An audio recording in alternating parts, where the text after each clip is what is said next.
So I like to do it unexpectedly. All right, so we are now live on Facebook and Instagram. As always, every Sunday. I never really tell when I'm going live just because I never know myself. And that's kind of, what people want in the world. There's too many people sitting on screens with their makeup get up and all that other stuff that people just don't need. You need real people in your life. You need real genuine people who know what's going on. And there's only a handful of us. It's not many. So Derek Jonhson here.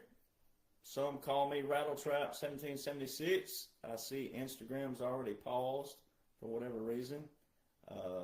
But that's just the way it goes. So let's see if we can make sure that we're live over here. Let's see here. I have to go do this again.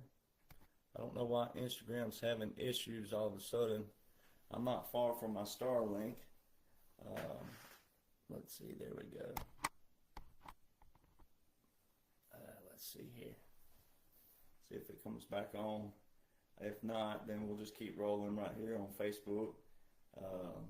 It's just the way it is, but let's see if it goes live.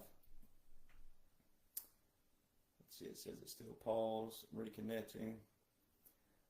But anyway, so I never tell people when I'm going live. This is wild. It's wild that my Starlink just is being whatever. I may have to go live again on Instagram just for the heck of it, but let's just do that now. Let's go live again on Instagram. Now that I got Starlink connected. Just bear with me, ladies and gents. All right. Do this like that. Do this like that. There we go. Wow. There we go. Now it's live again. But you need realness in the world, just like that. An interruption. You need someone who's real, who's authentic, who's genuine, not makeup, all the other stuff. Not an actual set where they're sitting there and they're just reading some little script to you that fits a timely manner. People always, I saw early on in the early days, people would go, man, if this guy can't say this in 5 or 10 minutes, he's wasting his time. That's the reason why you're in the position you're in. That's why you're in the boat you're in. It's because you think a 5-minute answer, 10-minute answer, 20 minutes is what fixes the United States of America's problems. If that were the case, then everyone really should be blamed for, well, why didn't it happen before? If that's what you think. If it's that easy, then why hasn't it done it before? So then really you could point some fingers at people and go, well, it's your fault. Especially those of you over 50 years old, it would be your fault. So, we're in a position where we're going through a transition in life where you're seeing drama and propaganda meet critical thinking, strategic thinking, and real education. Because so many people think that they have real education and they really don't. It's a man-made system. And that's why I think God put certain people in positions right now. It's not really why I think it, I know it. God put certain people in positions right now who already have everything but know that it's fake and it's a facade and it's a man-made thing. Kind of like me. I have a bachelor's degree from a major institution, University of Alabama, and then I have a master's degree in business from Colorado State University. They don't mean anything unless society deems so. They don't mean a thing other than that. They're just a piece of paper that says that I could pass a curriculum set by whom? Men. Right? Men meaning men and women. That's it. I have Billboard hits in country music. I have the top hits as far as you can go in country music. You can't go past Billboard Country Airplay. There's nothing past it, hit-wise. Nothing past it. So once you have one, and you know how the system works, that's it. Game over. So God put certain people in place, though, to show that, like President Donald John Trump, he put him there. He's an outsider. Wasn't in politics before. Also wasn't in the military. God put him there on purpose because it can't be bought. He didn't need government money because if you go by the standard of government money, $400,000 a year for the president, I mean, that's a lot of money to some people, but it's not a lot of money to someone who's worth $5 billion. All right? Then you look at congressmen and women, $174,000 a year. So if you really do the math on what they're supposed to make and only that, and if you apply integrity and principles behind it, then it should look like this. If you have a congressman or woman who was a businessman and or woman before, and they're worth more than, let's say, $1 million, right? Then they should forfeit that $174,000 a year if they want to be in politics. They should forfeit that, just like President Trump forfeited the $400,000 a year because he don't need it. So he donates that to a certain charity every year. So that's pretty self-explanatory. So it's the same thing when you have people in positions like me. I've beat every system I've been in, and I know how the system works, and I know how it operates and how it functions. And I can tell you right now, some of you still don't want to hear it, but I can tell you right now how country music works, and people will still go support that trash, rigged system. Because people still want things their way at the end of the day. You want to know what you want to know, but you don't want to hear everything else. And by integrity, you should want the whole thing cleaned out. And by integrity, you should want people who know the system, but don't play the system. Let's clean the system out. And when you got someone who knows the system, who can outline the system and say, hey, this is how it works, and this is what you're supporting, and if you're okay with supporting a system that's rigged, trash, monopoly, but a monopoly the wrong way, and you keep supporting that, you're a hypocrite. You're a bigot and a hypocrite. You can't have one system cleaned out and all these others over here looking the same as before. You should want people who know how to get in there, can't be bought, can't be compromised, who can clean the system out, set it back. Because so many people don't know that. So many people have no idea how the financial system works, how elections operate and function, ratification processes, your basic three branches of government, their functions and operations together and separate. There's so many things that people just don't know, and you're supposed to know. And you're supposed to want to know. So today I named my podcast, Why Do You Love President Trump? Now, I've got my little swear jar over here. It's a virtual swear jar, and I'm going to try not to say a four-letter word today. And I'm going to try not to say the words moron and idiot and dummy and stupid in the derogatory context. But just for the sake of while we're here, the reason why I use words like dummy, moron, stupid, ignorant, lazy, and all those, it's not to every listener that's always listening. It's to those who want to vocalize or verbalize and or comment that this is hogwash, BS, conspiracy, and all those other things. When you vocalize that, especially still claiming to be a Republican, conservative, and or a patriot, then you're no different than the worst liberal out there. Whatever you deem as worse or bad or ugly. You're no different than that. Because that's the whole subject today of this. Why do you love President Trump? And why do we have President Trump and or anything? Why do we have a president Why do we have a Congress? Why do we have courts if laws and orders don't matter? Why? So we have to have laws and orders because laws and orders are exactly what they are. They're laws and orders. They're guidelines and principles of how we are to live and how we to function in society. Because if you don't have laws and orders, then guess what happens? Then it's really going to be chaos. It's really going to be pandemonium. Because then you will have groups of people who only think for themselves. And if they ever rise up and they gain ground or whatever, however you want to look at it, and then they come after your little group, well, their group may have the weaponry to take out your little group. And your little group may actually be the more principle-based, integrity-based, good, wholesome-based group, but because they have more ammo than you and more weapons, they may take you out. That's why you always have to have a foundation and a principle, but you also have to know the ideologies of our founders at all times. That's why they put the Bill of Rights in the order of which they did. That's why they put the First Amendment first, and then the Second Amendment protects that. And then it just works its way backwards. James Madison was a genius. He was a genius in literature, but he was also a genius in ideology, and he was a genius in sequence, meaning how he wrote it.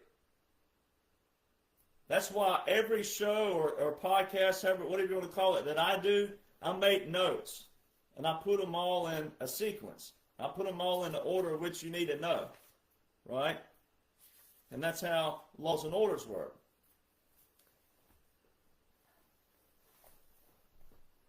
So many Americans are so stuck because either innocently or blatantly follow the wrong people, the wrong ideologies, the wrong mindsets, brainwashed, captured, and controlled, manipulated, and gaslit. And everybody knows once you have a habit, or once you create a habit, you know how hard it is to break the habit. You can absolutely be tormented by your habit, but because you've done it so long, it's hard to break. So, how do you break it? You have to have the initiative. Some of it may be easier than others. Some of yours may be worse. It could be. But you just got to put your foot down and go, you know what? I'm not doing that anymore. And then when you feel that urge or whatever, have an accountability person. Whether it be your partner, friend, someone that maybe would embarrass you in another way, like if they knew. But if you have a true friend, it won't really be humiliation and embarrassment. It'll just be true accountability. If you called someone and said, hey, I feel like I'm gonna drink a drink and I need you to tell me whatever. They may say, hey, don't do that, blah, blah, blah, blah, Oh, don't do, I can't believe you're thinking about whatever it is, right? And so many people in America have forgotten what true responsibility and accountability truly mean. See, the United States Army has warrior ethos, and they have, we have all these different things like acronyms that leadership stands for. But see, so many people just want to serve in the military to look cool, make a paycheck, benefits and all that, that they say those things just to get to those things. They'll repeat these things just to get to those things. But do they really mean what these acronyms stand for? Do they really take pride in those acronyms? Do they take pride in every single word of the acronym? There's a huge difference in saying those things and thinking you mean them on the surface than actually truly having that passion and believing in every one of those things. And we're all guilty somehow, some along the way. I mean, I'll tell you some vulnerabilities of mine. For example, I grew up in a godly home. I grew up in a Christian home. I grew up with Bible-reading Christians. I grew up with that. I went to church. I heard everything. I saw people reading the Bible. I even had a Bible with my name on it. I never opened the Bible, though. I opened the Bible when I would need God. If a girlfriend broke up with you. Oh, God. That ain't how God works. Now, I ain't here to preach to you. I'm talking about me, myself. But see, everybody on their own has to come to that realization. You can't make someone come to that realization. If someone don't even believe in God, you can't make them. If someone doesn't believe in Jesus, you can't make them. They have to come to their own realization, which means you have to do what? You have to live your life based on what you think are your principles and morals and ethics and discipline and structure. You have to do that. And if you do what you're supposed to be doing, sometimes other people will see what you're doing and they'll go, man, how's he so smooth? How's he so calm? How's he so collect? How's he do this when this goes this way? How does he act this way when things go this way? Then they may ask you, hey, man, when that hit the fan over here, how'd you stay so cool, calm, collect? Then you can say, because I have this. Then you can do that. Then you can witness to them. And it wouldn't be putting it on them per se. And if every single person will do that, everywhere in your life, then stop worrying about other people. If they're not hurting or harming you, don't worry about them. No matter what they're doing. If they call you names, they laugh at you, ridicule you, mock you, you can't stop it anyway. They're going to do it anyway. Just like the people who've come after me. They're going to do it anyway. They're lying. God knows they are. So then that's when you go to your morals and your principles, but you go to your verses that you have to go look up in the Bible and make them applicable to you, like I've done. No weapon formed against me will prosper.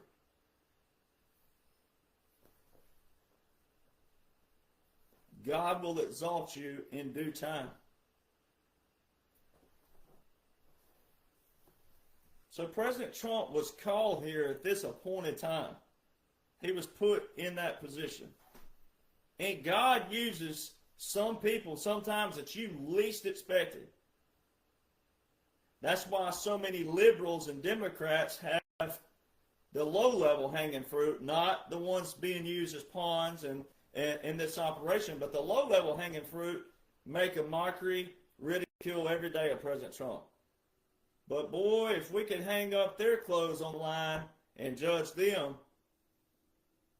they wouldn't be in the photo. They wouldn't be in the picture. They wouldn't be on social media if we could take all their stuff and air it out.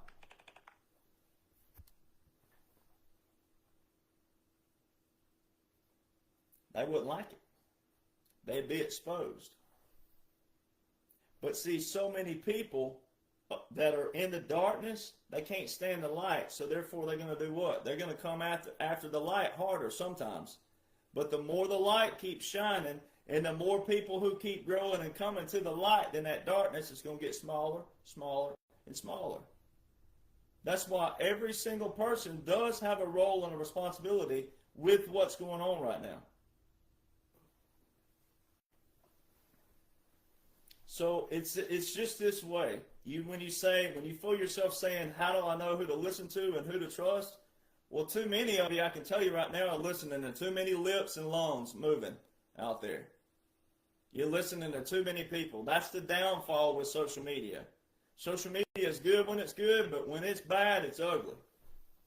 And too many people, most are civilians, all right, who don't know anything about military. Most are civilians who also have medium to low IQ.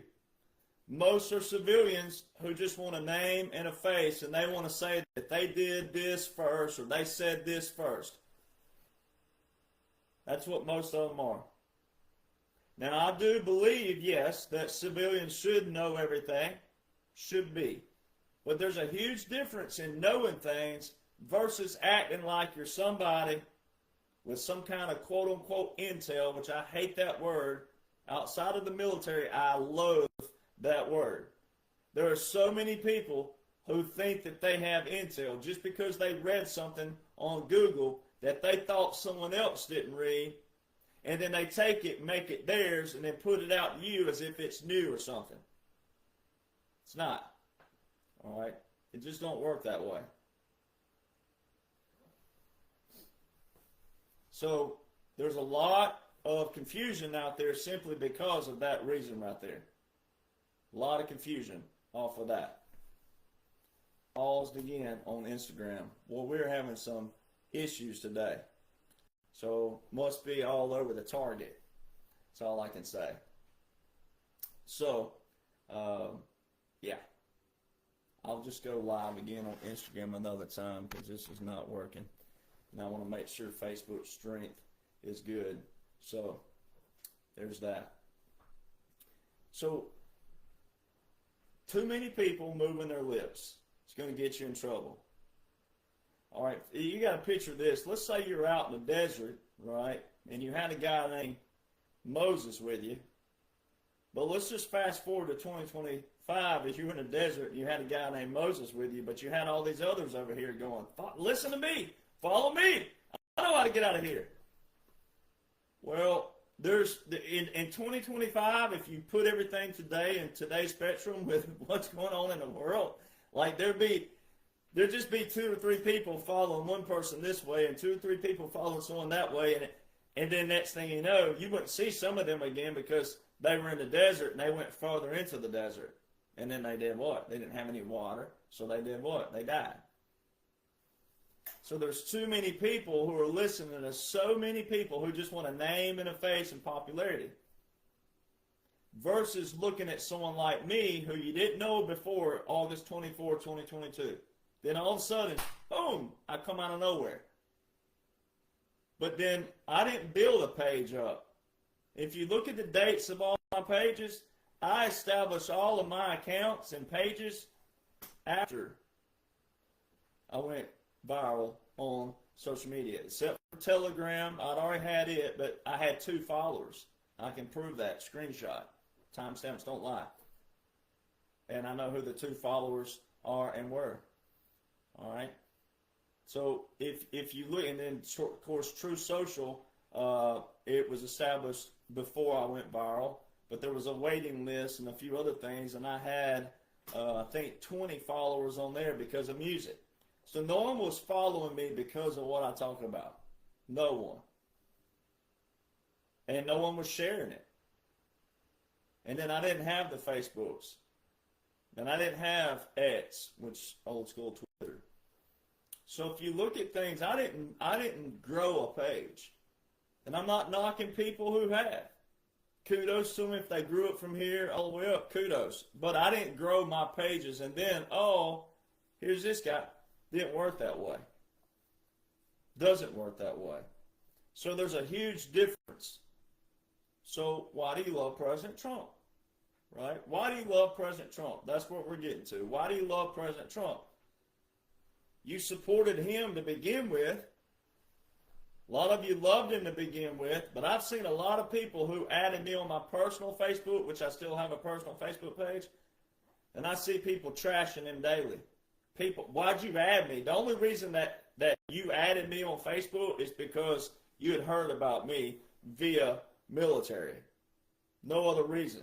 My original Facebook was deleted. So the Facebook I'm using now, every person on there that's a friend on there was because added me because of what's going on. So that's how I know. It's not hardly any of my family are on there. So that's how I know. And so many people have jumped ship. Now that may not be you listening and watching. It may not be you. And more than likely, it's more who are still on board versus those who aren't. But if you're on board, then you're on board. We still have to reach out and get those who aren't. That's what we still have to be fighting for. That's why my podcasts are more geared towards people who haven't heard, who should hear, who need to leave all this other behind. There's no other reason why President Trump will be chosen except to be different. There's no other reason.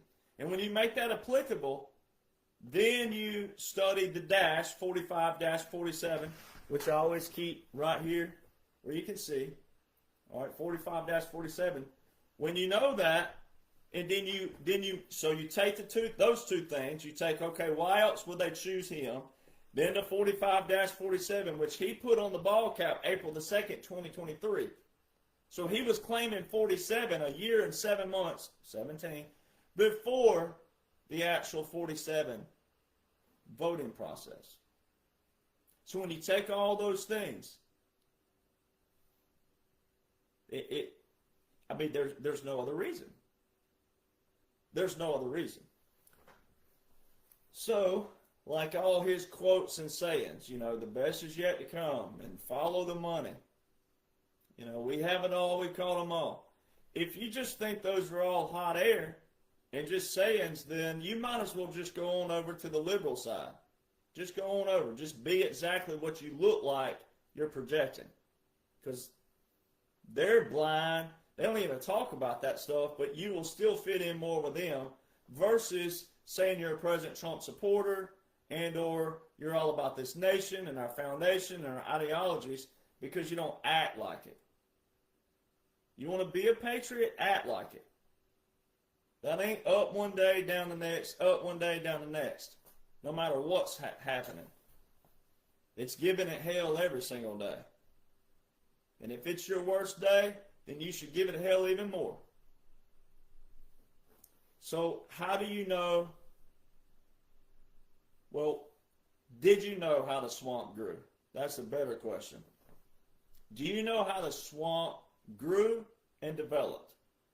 The swamp that President Trump calls the swamp, it grew and developed because people don't know anything about the ideologies, the foundation, the origin, and the history, plus the operations and the functions of the three branches of government separately and together, the president, the vice president, etc.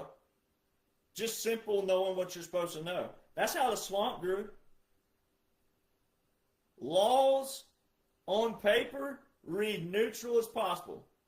The laws of this land read as neutral as possible for a reason. They're good when the good guys and gals are in control of them and they read perfect and they're applied perfectly. But when the swamp, the bad guys and gals get a hold of it, what they do is they read it perfectly. If it ever was getting loose that, they did something, they would get on TV and gaslight you and manipulate people on the little tiny segments of the news outlets, tiny little segments, 2 and 3 minute portions, but nobody went and did the critical thinking, strategic thinking behind the scenes. Nobody meaning as a whole. Groups as a whole. The way it's supposed to operate, we the people, from the bottom up. That's why this had to be a top-down operation, because so many people on the bottom can't even name the three branches of government. But want to whine, complain, gripe, fuss, kid, argue, everything, something they don't even know how it operates. And that's why I sound like a broken record weekly, on podcasts weekly, talking about the same subjects weekly, because so many people still want to be spoon-fed. Don't want to take time out of the day. Okay, yes, you should be hiking, golfing, fishing, doing whatever more, but then sometimes you got to sacrifice those to do what? Read, study, comprehend. This is a unique part of history. The 45-47 is unique. It won't happen again. Oh, please God, not anytime soon. Please don't happen again. Because people like me, even though I'm on a tiny, tiny little notch, but all of us tiny little notches add up all the way up to the commanders in the war room. But even people like me on my little tiny little level, I'm praying, please God, don't let this happen again. We got to deal with so much stupidity, ignorance, and all this, it's just as tough for the operators as it is for the people trying to comprehend. Because operators know who the bad guys and gals are, all right? And it's an operation. It's a sting operation. It's a strategic operation. All kinds of warfare taking place. All kinds of warfare, which means you got to go study all kinds of warfare, comprehend those, be able to identify those, Anything clandestine or covert, you won't know about it until they're ready for you to know about it, which is what I do as well. Dissect it for you going, oh, well, that would have been a clandestine operation. Now they're just letting you know about it. That would have been a covert operation. Now they're letting you see it. Overt operations are easy because they're out in the open. They're for you to see.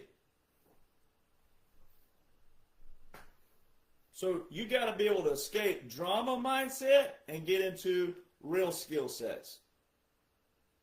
If you want to know what's going on. If you don't, then you're wasting your time, period, with anybody and anything.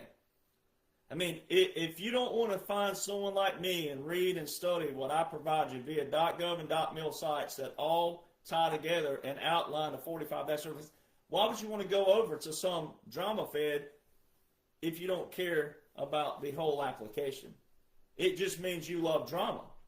You love propaganda, which is what the swamp was based on. So therefore, you cannot love President Trump and love drama at the same time, because he was sent to eliminate drama, propaganda, the swamp, journalists that think they're real journalists. That's the whole purpose in the 45-47 is to rid all of the swamp, to drain it, which means you got to change your way of thinking. You have to learn to think critical, strategic, and then reset what you think is your education. And I don't mean that derogatory. Again, I have a master's degree. Doesn't mean a dang thing. It don't mean a thing. Do I use it daily? Not really. I'm not in a corporate seat. No, I don't use it at all.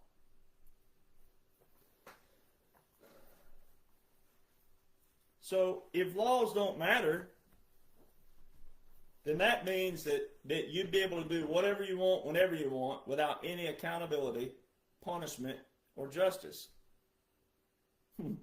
Well, most of the people out there are yelling, nothing's going to change until we see justice. So you can't, I mean, which one is it? You want justice, but you don't want justice without plugging the loopholes all along the way and making sure that, okay, this don't happen again here, here, and here, and here's where a loophole was. Let's fix this along the way. And then when you're putting new people into place and positions for the future, the maintaining and sustaining part, is that not, that to me, that is more important than the justice part. The justice is going to come. Because the whole reason we're doing this here is to get to the justice. You're going to get that. So this right here is more important, because if you truly care about justice, we can have less justice and less punishment over here, because we'll have less criminals over here when we fix this right here. Which will mean less headaches for you and less stress and anxiety and all these other things, where your paycheck's going, your taxes are going, and all these other things, because we'll have all the loopholes plugged here.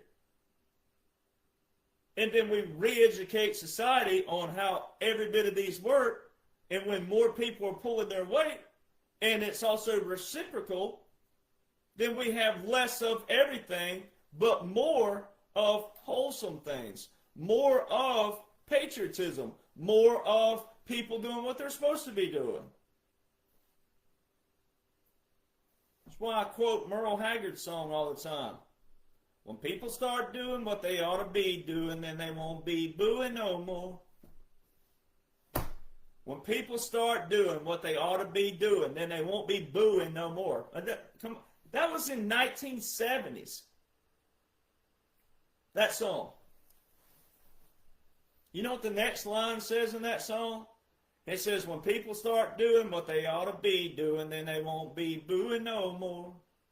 When the president goes through the White House door and does what he says he'll do, we'll all be drinking free bubble up and eating that rainbow stew. Well, I guess we ought to be getting us some free bubble up and rainbow stew, whatever the heck that is, because finally, the first president in world and U.S. history to go through the White House door and do what they said they'll do is President, wartime President, Supreme Commander Donald John Trump. But it's because it's an operation, not because he's acting as a president in a real-time situation.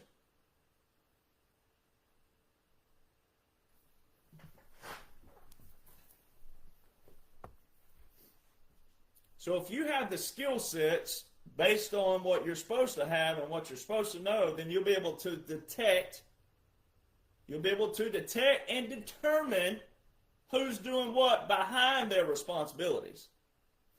For example, let's get on it. Let's get on it, doggone it. Look at old Marjorie Taylor Greene, MTG. Traitor. When President Trump puts the word traitor next to your name, that's not something you recover from. That's not something in a military operation that you recover from. That wouldn't be someone who you think is, they're playing a bad role and they're really good. Nah, not when you put the word traitor next to somebody. It's hard to overcome that. Hard to overcome the word traitor. So, naturally, someone who looks like you, talks like you, walks like you, and acts like you, naturally they're going to say things that, resonate with you. MTG talking about she did like this 40-minute long, whatever it was, video about how she served her nation honorably. And how she was fighting for this and this and that and that. Naturally she's going to say that. See, this is where you got to learn to separate, divorce your feelings and your emotions. The laws still show we're in a military operation. The laws and orders of the land, the highest laws and orders of the land, more than clearly outline 45-47 is a strategic plan, strategic operation, special operation. Irregular warfare, unconventional warfare. They're irregular and unconventional for a reason. That's why so many veterans look like chickens with their heads cut off as well. It takes a special skill set, special.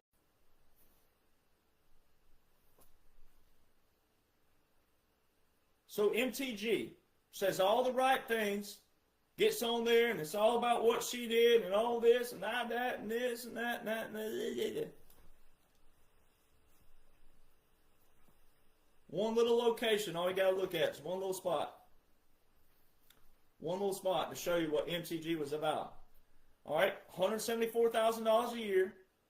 All right, congressman and woman, that's what they make. All you had to know was one little spot. What did President Trump say way back in 2017? What was the first thing he started saying? See, this shows if you really love him or if you really know what's going on or not.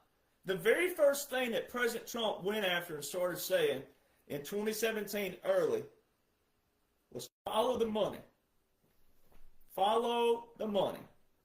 He started hammering the FBI, the CIA, the DOJ, all the three-letter agencies. But then he specified. He made it very specific to you, the people, we the people, everybody. All right? Especially if you're in a lower level, just a person, civilian doing what you're supposed to. He said it very specific. He said it's not everybody in these three-letter agencies. It's the senior level leadership. Senior level. That's why you, the people, you don't need to be hammering the CIA as a whole, the FBI as a whole, the Secret Service as a whole, the DOJ as a whole. It was the senior level leadership, the ones who had seniority, and then also, depending on who they were answering to, which would have been certain congressmen and women who developed their global alliance with the swamp. Their global alliance. Their quote-unquote democracy. And it's really more Republicans than it was Democrats. There's just as many Republicans as there are Democrats bought in to their global alliance. And it's because you're a Republican, conservative patriot out there, but especially if you're a patriot who weren't independent before, or Democrat before, or somewhere over here before, especially if you're a Republican conservative your whole life, these people look like you, talk like you, walk like you, act like you. They're the worst ones because you don't have the skill sets to see what they're doing back here. And that's okay until you learn them. Therefore, you should learn them. So there's one thing that she said in that whole video that she told on herself. She exposed herself. In this farewell video where she's quote-unquote resigning, she tells on herself without saying, hey, blah, blah, blah, blah. She just said it like this. She said that I have someone who bought stock for me. If you have someone buying stock for you, that is stock information. That's inside information. She's worth $3.2 million in her stocks. If stock trading was that easy that you could just, you yourself, whoever you are, you just get on and you go, oh, I'm going to buy this, and oh, this looks hot, and this looks hot, and this looks hot, and this. If you were that good, guess who would be doing it more? It's kind of like casinos. If everybody was meant to win, more people would play. So it's a mindset. I know people who have gotten hung up on gambling because they think that, oh, it's easy. I know sports and I know this. And I'm like, no, you don't. You don't know the algorithm and you don't know their parlays. The parlays are what get you. So see, so many people don't apply that. The whole thing President Trump talks about is we got to eliminate insider information for stocks and trades. And she sat there and told on herself, $3.2 million. Now, that's on the low. That's just this year alone from what studies show. She bought into Bitcoin, Amazon, Exelon, and a few other things. $3.2 million. What could you do with $3.2 million? Especially if you had inside information, what could you do? And let's just be honest. Those of us who know, there's people in here who know trade and stock and finance and this on the business side of things. She's being quote-unquote conservative, see, because she was getting inside and trader information.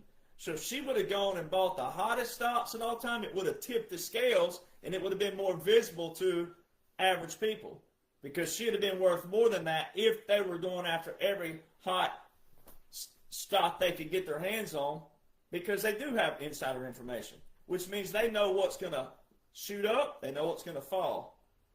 They know who's being investigated, who's dumping, who's doing this, shareholders, etc. It's that simple, ladies and gentlemen. So when you got mad, or maybe you were confused on why your favorite person was being axed or being called out by President Trump, then you failed knowing what President Trump's here for. You failed. You failed the test. As long as the laws and the orders of military and federal both together show the 45-47 is still ongoing, it's still ongoing. So I challenge all the people out there, again, if you haven't read and studied what you're supposed to, it's provided for you. I'm the only person who takes all of it in one sitting and provides it to you. If you get hung up on all these imbeciles, I'm going to catch my words today, all these imbeciles out there who says it's all hogwash and BS and conspiracy and I'm just leading you on and leading you forward and dragging you along, they're imbeciles. They have some ulterior motives themselves. Just for example, just really fast, just because it's funny. So I have someone call me a grifter out there. A specific person calls me a grifter. And they're trying to build their platform up. Go look at my link tree. My link tree doesn't have a donation link on it. You won't find any donation link posted on my pages. Go to their link tree. Donation, donation, donation, donation, donation, donation. So if you're calling someone a grifter, you probably want to make sure you don't have a donation link up. That's what a grifter is. See, you want someone to believe your information, but then pay you for the information. I don't have subscription links. I don't have donation links up for that purpose. I have a Venmo. I have a PayPal because I use it in daily operations with my apparel, and then also buddies and friends. All right. And people have found it, and people have, yes, people have sent money before because people do that. That's what people do. But nowhere on my pages will you find me link, hey, donate here, buy me a coffee, and all that. I had to also create donation links because other people out there are putting donation links up with my name on it, making money on their own. See, because you can make a username anything you want it to be. So I had to put stuff up and say, well, this is my actual PayPal, this is my actual Venmo, because morons out there are putting my name on their link, making money. So see, the American dream is to make money. The American dream is to whatever your dream is. Yours could just be a little tiny house in the country, you know, maybe a brand new vehicle every now and then, whatever that may be. Or your dream may be to live in a penthouse suite on a country club, playing golf every day with a Lamborghini in the yard. Why are so many people getting beat up for trying to live the American dream? Can you, I mean, just fathom that. Just fathom that.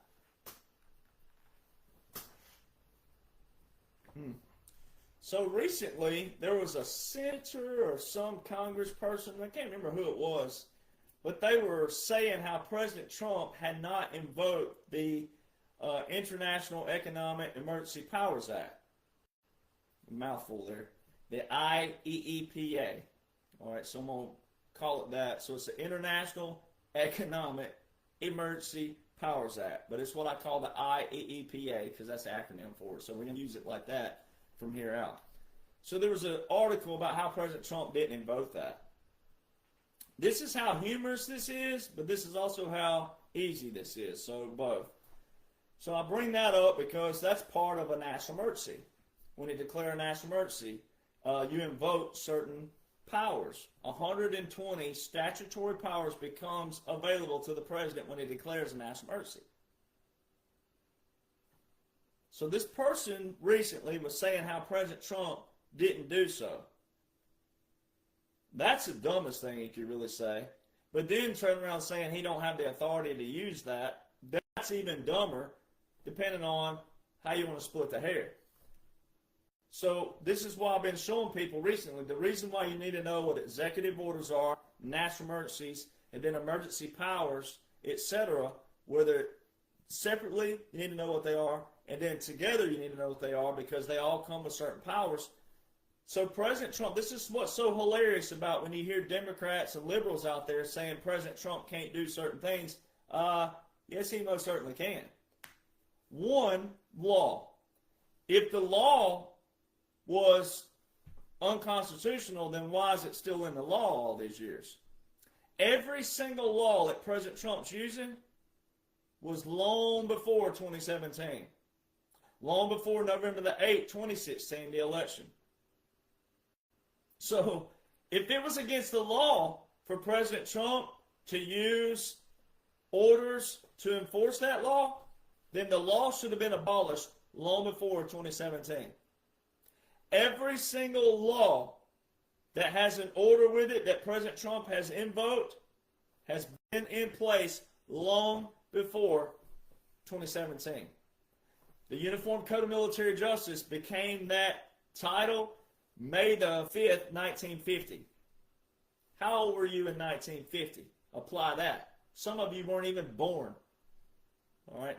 That's how long the UCMJ has been in place as its name and title. We've always had war articles before and military law before, but it became known as the Uniform Code of Military Justice, which is Title 10, Chapter 47.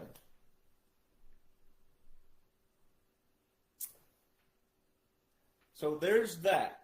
The other portion to it, knowing the laws separately and together, executive orders separately and together, national emergencies separate and together. The other portion is knowing this. President Trump could have not had one single executive order with a national emergency or a national emergency alone, verbal, And guess what was open? 25 plus executive orders with national emergencies declared from Jimmy Carter to Obama.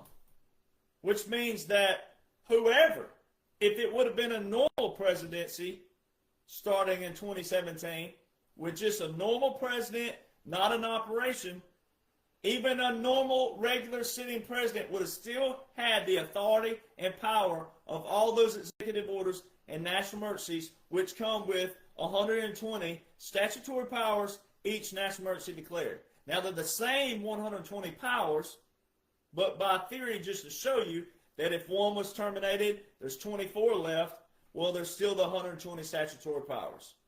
You just keep marking them down. If it came down to 2 and 1, well, there's still 120 powers available to that president. Which should show you how dangerous it is and was for others' sake. If it would have been bad dudes that got even worse, got into power with worse ulterior motives and worse agendas because of that. And then they would have said what? All they could have told you, especially the people who don't have a clue what's going on, don't have a clue about the 3 branches of government, don't have a clue about military laws and orders, don't have a clue about anything. All those who say I'm hogwash and BS and all those things, then those people could have said, well, that's what the law says. Right here. And they would have still done something on the front, but back here they'd have been doing the worst things.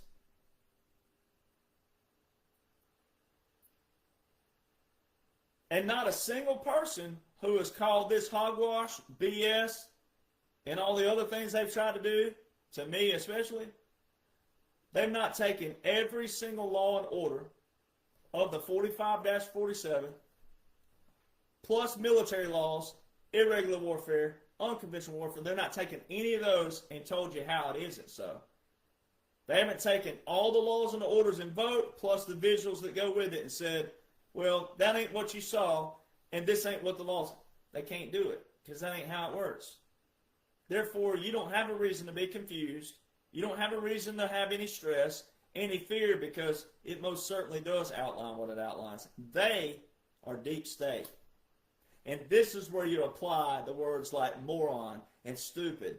They're either deep state and or they're morons and stupid.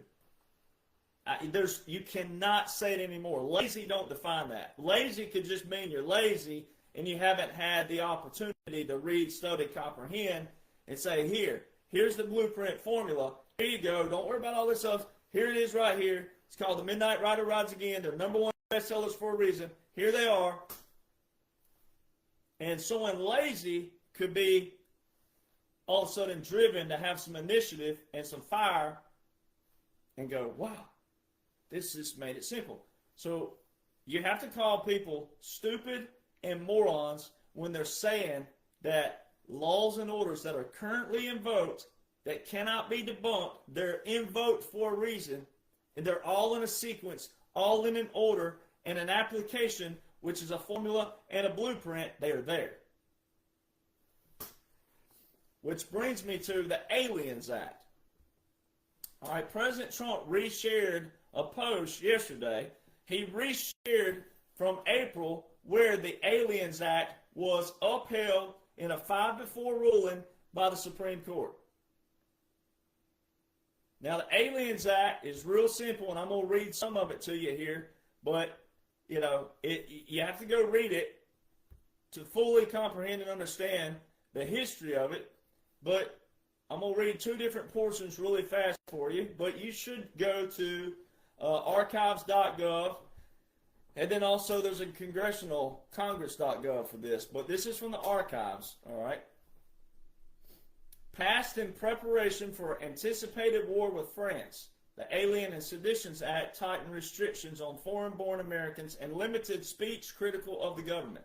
Whew. Now, I'm on record saying this way back before the Supreme Court clarified that President Trump can most certainly use the 1798 Aliens Act. I'm on record long before saying, and I'm the only one who's been talking about it, I'm on record saying, hey, there's another portion of the Aliens Act they're not talking about. It's called the Seditions Act.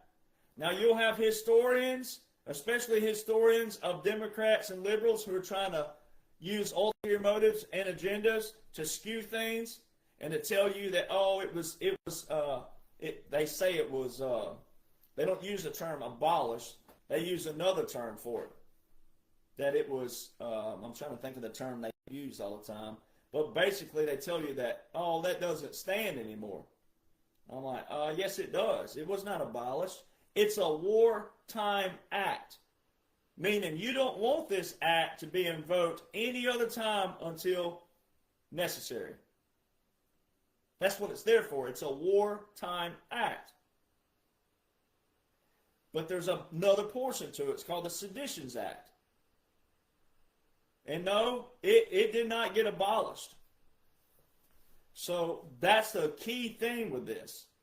Because we can't keep going in the future with everybody and their mama on social media thinking that they know something just because they read something on Google or they read something. We can't have that. We can't have people writing and saying what they want against the military and the government together and separately. We cannot have that until we re-educate America on what matters and how the law works, how it reads, how it's applicable, but also military law and federal. We can't have just everybody and their mama all over social media. So this act is very important because it has two parts to it. And all they're telling you right now on purpose is the aliens portion. But it's the Aliens and Seditions Act. And it had 4 parts to it, even though it sounds like 2.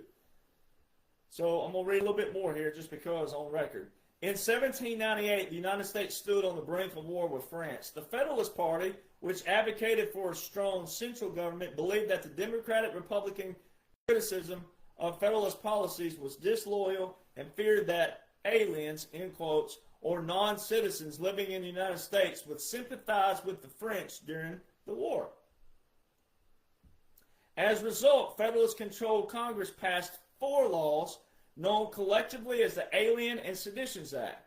These laws raised the residency requirements for citizenship from 5 to 14 years, authorized the president to deport aliens, and permitted their arrest, imprisonment, and deportation during wartime. The Sedition Act made it a crime for American citizens to print, utter, or publish any false, scandalous, and malicious writing about the government. Woo! So see, when it's one thing to write against government and the military, especially a government and a military, a small government, but a small government and a big military that's fighting for the people, with the people, for the people, by the people, versus all these others out there trying to say that Derek Johnson's hogwash, Derek Johnson's bullcrap, this is all conspiracy and all this. And then that's that. Then the ones who try to steal the federal trademark, mine, all right, then try to frame me doing all kinds of things. All that is sedition, ladies and gentlemen. That's sedition. When people are trying to prevent you from hearing what's really in laws and orders, when they're trying to prevent you, deter you, distract you, but especially with misinformation and blatant lies, they have an agenda. They have ulterior motives somewhere, somehow. Now, that's just happened to me. I'm not the only one. And look at my level versus President Trump's level. Look at Eric and Don Jr. and them. So see, when you make that applicable and you see what people are trying to do out there, they're either deep state and or situation. They're either deep state and or a moron or stupid. They're either one or both. So the Aliens Act. So when you hear a judge out there trying to say that President Trump can't expand deportations, etc., then guess what they're doing? They're trapping the judges. And you've heard me talk in other podcasts as well. I've broken down how 2017 to 2021 was a resetting of the legislative branch. 2021 to 2025 was a resetting of the executive branch. And right now, 2025 which will be to 2029, will be the resetting of the judicial branch. And I'm going to work it backwards this time around. So right now you hear judge this, judge that, court this, court that, appeals court, district court, 5th Circuit, 4th Circuit, 3rd Circuit, 2nd. It's all courts. It's all judges. Everything dominating media, etc. are judge, judge, judge, judge, judge. Court, court, court, court, court. Then you work your way backwards, 2021 to 2025. Right before what people thought they saw with quote-unquote Joe, FEMA and Department of Homeland Security put out a document, a publication that was already under the continuity of government, continuity of operations documentation, and the joint operations and joint planning of the military, that and the executive order that proves we're in a continuity of government, Executive Order 13961, December 7, 2020, which is President Trump's Federal Mission Resilience Strategy. All right. There's a document. There's a publication, January the 1st, 2021. It's called The Reconstitution of the Executive Branch. Well, reconstitution means you take something from its state and put it back in its original state.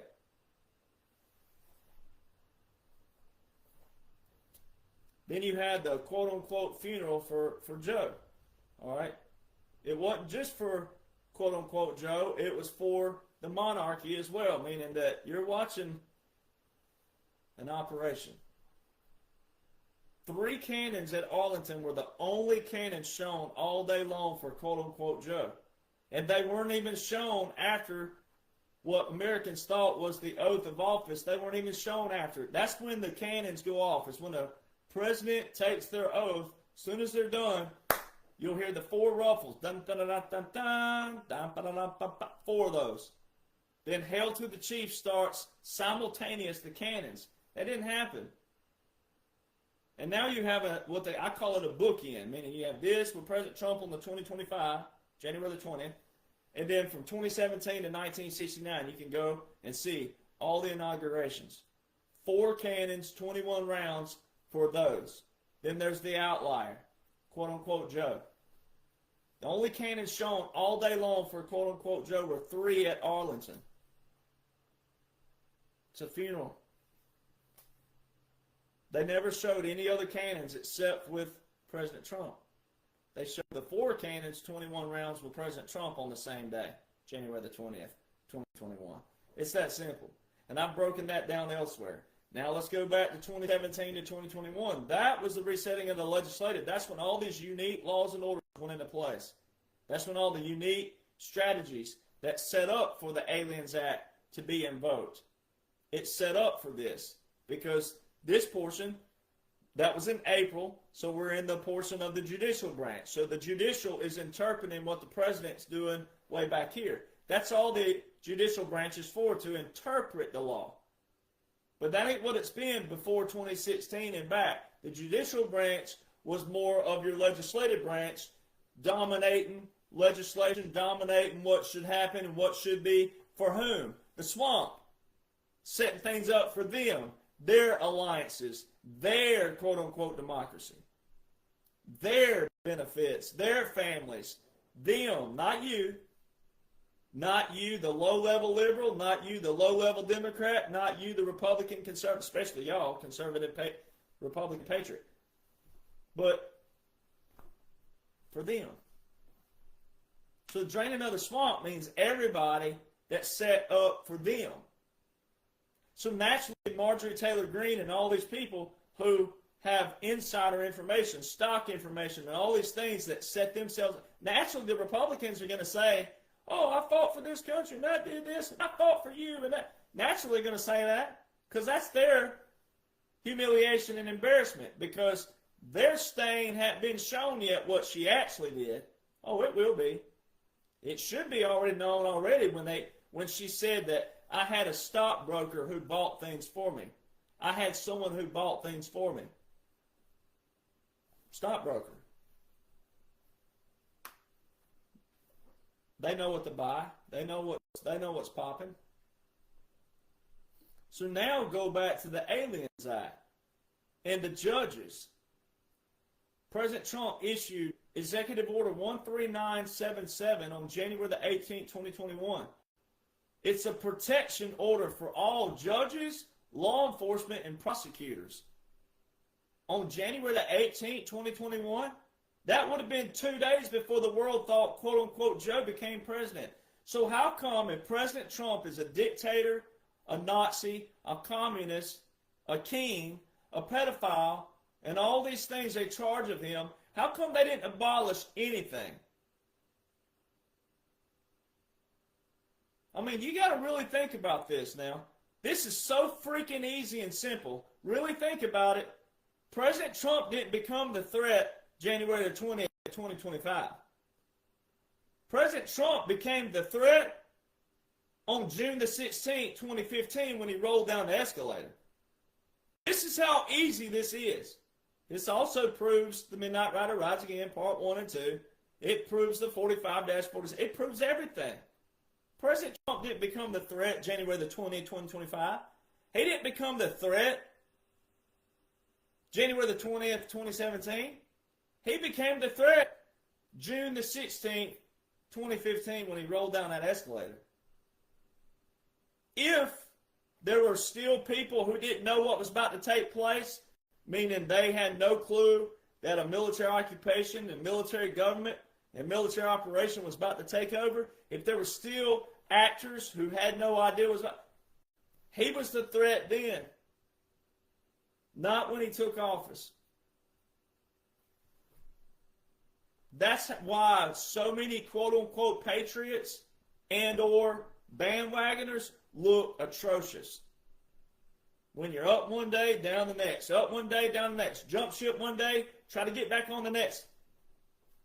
This is so simple, it's not even funny. President Donald John Trump ain't the threat right now. The threat was way back there. He's the promise right now. This is the finale. This is the home stretch. Ain't nobody should be jumping ship now. Ain't nobody should be looking wavy right now. Ain't nobody should be wishy-washy right now. Nobody. If you're wishy-washy now or wavering right now, it means you never were to begin with. And you should be disappointed and ashamed in yourself. Now, you can still be saved and you can still be on the good side of humanity, but you should be disappointed. Because this stuff is so simple, it's not even funny.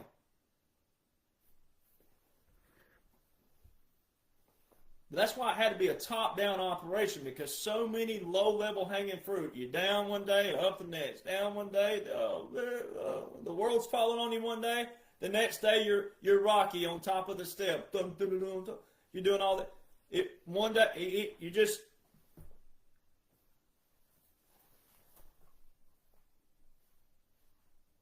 One day you're a chicken with your head cut off. The next day you're the cock of the walk. I mean, it's just like that ain't a warrior. That's not a warrior attitude. It's not a warrior spirit. You shouldn't worry about what people say anyway.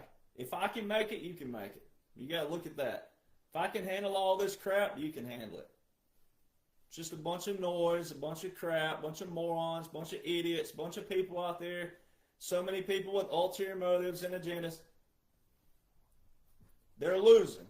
And they ain't ever going to have ground anymore. That's how you got to look at it, because they ain't. And we're going to make sure of that. So it had to be a top-down operation, because so many people don't even know the simplicities of a good small government along with the military. 800 generals and admirals more than proved. Now, one of them can go awry, always, sure, but guess what? There's always a man and a woman who are ready to take their place. So when you see a general removed, an admiral removed, don't worry. There's a good man and a woman waiting to step up into that place. But 800 generals and 800 admirals, let me remind you, ladies and gentlemen, a lot of people, when you hear 800, that just sounds like individuals. It's not. 800 generals and admirals means 800 divisions. A division can have up to, and on average, 75,000 soldiers. Do your math. So now let's go into the military occupation side of it. The military occupation is a blueprint, it's a shield, and it's an operation. It's a blueprint with a formula, but it's a shield and an operation. All right, it didn't mean that none of this was fake. It didn't mean any of that. It just means the operation, it's not designed for you. It's designed to protect you. So a military occupation, military operation is imagine a dome being around you, like what we do with air and missile defense. It's got a shield and a dome around you. The real war, though, is with the alliance, the global alliance, and then the good guys and gals on top, the generals and the admirals who know who all the pieces are, who will and won't capitulate, will and won't participate, and then you alienate down the ones who don't. All right, so Yemen was one of those. All right, you have Gaza being one of those, Iran being one of those, Ukraine being one of those. Then you got to go look and know some history on who had stake in all of those. You got to know who had stake in them. And each one of them are separate as far as the operation of them, but they're all tied together because they link back to whom? The deep state. They link back to executive orders with national emergencies by whom? 2016 and prior. That's why executive orders and national emergencies are so key and so important. That's why President Trump says, I've ended 8 wars in 8 months. Well, most of those are in executive orders with national emergencies by the deep state. So this is why you have to study irregular and unconventional warfare. They're irregular and unconventional for a reason, ladies and gentlemen. It's only for a few people who know this stuff. There are so many veterans who have no clue what's going on because they don't know irregular and unconventional warfare, and they don't have the IQ, a high IQ, meaning a high functioning IQ to take every single piece like I can and put it together. That's why there's only a few of us who talk about it. And I hate that for you, but again, we can't make people know it. We can't make people have passion for it too. You can still know it and not have passion for it. And there's a lot of veterans out there who don't want a name and a face, who write me all the time, who do know what's going on. They just don't want a name and a face. And that's respectable. Because some people don't want to do this daily, weekly, monthly, yearly. I do, and I love it. But just because you've never heard of it doesn't mean it doesn't exist. Just because you can't comprehend it doesn't mean it's not happening or it doesn't exist. And that's why you got to be careful when you have family members who are veterans. If they're talking down to you, saying this is up, they're just lazy, and they also don't know what's going on because they haven't read, studied, and comprehended what's been applied, all the laws and orders applied in this situation. But it's also heavy, heavy, heavy, irregular, and unconventional warfare. Which brings me to my next point. There's no other reason why President Donald John Trump, even though he's president to you, he's really not. He's a supreme commander and a wartime president, which is a whole different position, responsibility, role. But wartime President Donald Trump, there's no other reason why he would be here in the first place. If this wasn't a strategic plan and special operation, there would be no reason to bring an outsider in and have the chaos and all the publicity, and there'd be no reason for it. The reason why it is that is because a lot of it's distractions for certain reasons, but also it's bringing down the swamp in other ways as well. And we're going to get to that in a minute, because I'm going to show you something that I hadn't shown in a while. All right, now I found a new way to say it, and this is what I'm always doing, is studying ways to find a new way to say it to you. All right, it's like trying to find a new way to say I love you in another manner, right? So There's no other reason why President Trump would also be using terms occupied territory, white flag of surrender, capitulation, puppet government, exile, which is a government in exile. That's the full term. There's no other reason why President Trump would be using those to you, the people. And God love you if this applies to you. I don't mean this derogatory and condescending to you. But if you're still one of those who cannot name the three branches of government, or who writes the law, who enforces the law, and who interprets, and then some, why would he be using terms that are not government anything, that are all straight out of the Law War Manual? Why would he be using Law War Manual, special operation, irregular and unconventional warfare type language and verbiage to you, the people who don't even know your simplicities of what you're supposed to know on the government side? Why would he be using this language over and over and over again? He just validated me again a month ago when he said with the Turkish president, he remained my friend while I was in exile. While I was in exile, he repeated the term exile 3 times. And it's one of those where he puts emphasis on the word so it stands out. It's an outlier for a reason. Because he wants you to hear it. And it's a proclamation which will have a timestamp, because as we move past it, that's a month and a half ago, it's still back there. He said it, and it's timestamped. It's validation. It's proclamation. It's proof. It's no different than an email. Now, you don't have to believe it. But for those who read, study, comprehend, it's there. It's proclamated, and it's timestamped. And it all goes into the bigger picture when you get down the road here and you look back, and that hindsight is 2020. And that 2020 is the 45-47 even more clear than what it already is for those who've already read, studied, and comprehended. Now, so that's why I tell people, when you step on your side of the line, like those who try to lie on me, lie about me, use misinformation, all right, false information, false accusations, trying to steal from me, trying to frame me, you chose your line in the sand. And if you thought you were, and if you were a good person, guess what you did? You made yourself look horrendous for no reason at all. And that applies to anybody out there with other, not just myself.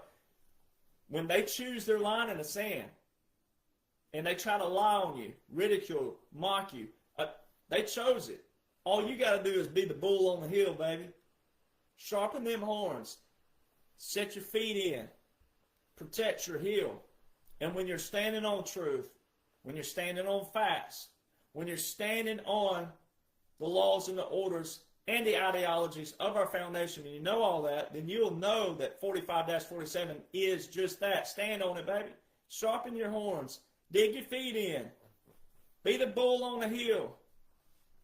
Ain't nobody can take your heel from you when you stand on that. Because that's exactly what's taking place. There's no other reason why President Trump will be here.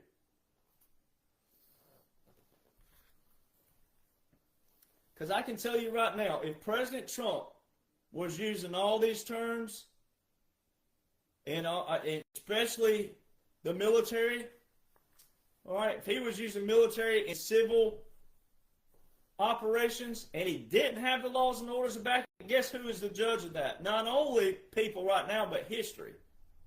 The whole reason President Trump was put here was to reset the government, reset the military, reset everything, which is the Declaration of Independence, resetting on a new foundation, resetting the ideologies back here, up here, erasing all this in the middle.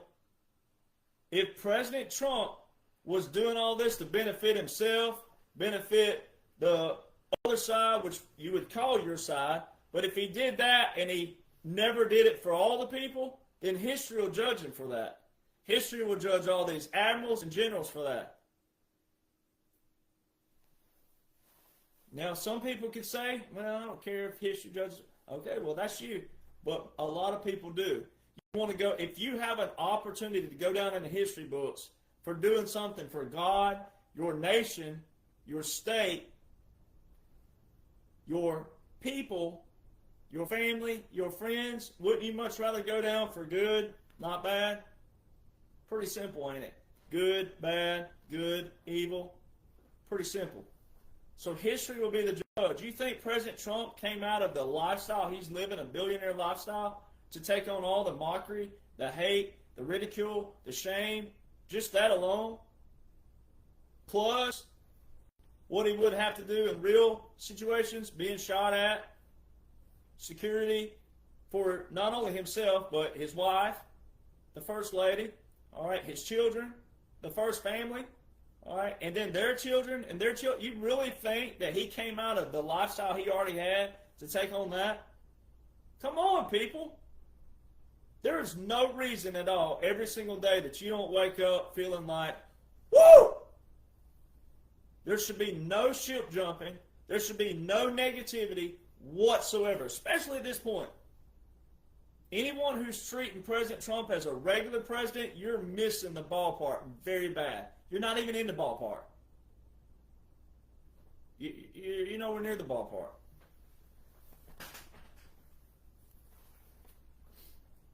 There's also no other reason simultaneous that they would invoke the Aliens Act, because it is a wartime act only. There's no other reason. And then also, if they invoke that and it wasn't what they say it is, and what we say it is, and what we know it is, if it was invoked just for some other ulterior motive or agenda, then history will judge that as well. The truth will always prevail. It always does. It don't matter if it's today, tomorrow, a year, 5, 10, somewhere down the road, it will unveil itself. So let me get back on my notes here. So the swamp draining required unique strategic plan and special operations. It's just it. Now, I can't make you read. I can't make you study. If I could, oh boy, it would be unethical if I could, especially on some people.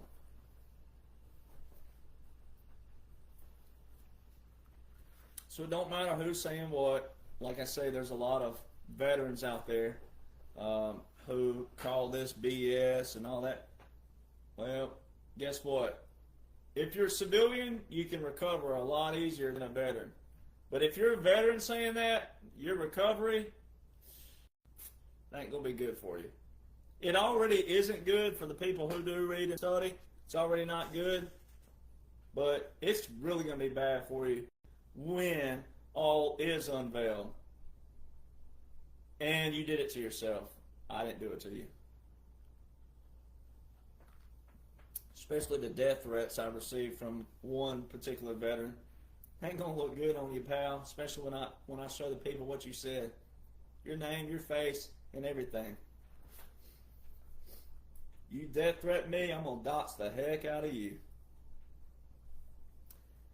So it goes back to not many had the high level IQ, and that's not me trying to brag. It's just that, hey, look, God put me in a position. Here you go. Here's the .gov, the .mil. Here's how they all go together. Here's the laws. Here's the orders. Here's how they can join. Here's what you're looking at. You know, as you go along, some of you do know to read the laws and the orders. I'm not the only one that knows the laws and the orders, but some didn't realize that all these laws and orders from 2017 to present day, when you get up in the aircraft view and you look down on it, then it's a blueprint that shows it's a strategic plan and operation. It's not just a good law here and a good law here and a good order here. No, it's an operation. And the laws show the bigger picture. The laws and orders of the federal over here come over here to the military. This is irregular and unconventional warfare. The puppet government and the government in exile, those are two things that are separate. They go together, but they're separate. One applies to one and one applies to the other. The puppet government would apply to quote-unquote Joe in 2021 to 2025. That was a puppet government, civil affairs. The government in exile will be your military portion. The military had full control of the nation. All right, it was like a boundary, like a big globe, a dome, however you want to look at it. That was your government in exile with President Trump back here and the military operating. He had full control of the military generals and admirals. Everybody was doing that. The visuals are there. The laws are there for it.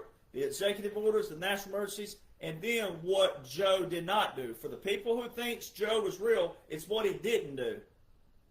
That proves the military occupation, military operation, the military government. It's what, quote-unquote, Joe, and if you want to say that, quote-unquote, Obama was behind the scene, whatever. It's what they did not do that proves that that was all operational, that it is all a military occupation, military operation, military government. Lawful. So again, no one's taken all these and debunked it, because they can't, because that's not how laws and orders work. So then it goes to this. Outside of what you think you see on mainstream media in a wartime clarified war by the Supreme Court clarified we're in a wartime, because the Aliens Act, again, is a wartime act only. So because of that, then you got to apply that the mainstream media are under a wartime code as well. It's called 47 United States Code Section 606. It's the Telecommunications Act of 1996. It's actually titled War Powers of the President. Well, then you got to go and say, where's Obama? Where's Bill? Where's Hillary? Where's Bush? Where's Mitt Romney? Where's Paul Ryan? Where's John Kasich? Where's Fiorina, or however you say her name? The female that ran for president in 2016. Where'd she go? What happened to Kim Jong-un? You remember that Hillary and all them were saying President Trump, with his temperament, he was going to start a nuclear war with North Korea? Have you heard from the little fat boy? Where's the little fat boy at? I know what he's doing this time of the year. He's hoarding all the Christmas Twinkies. He ain't heard about Dollar General yet. They got them galore at the Dollar General, so he ain't even heard about that yet. He's going to take all of them off the shelf there. Where's Kim Jong-un? Why aren't the media saying, we're North Korea, North Korea?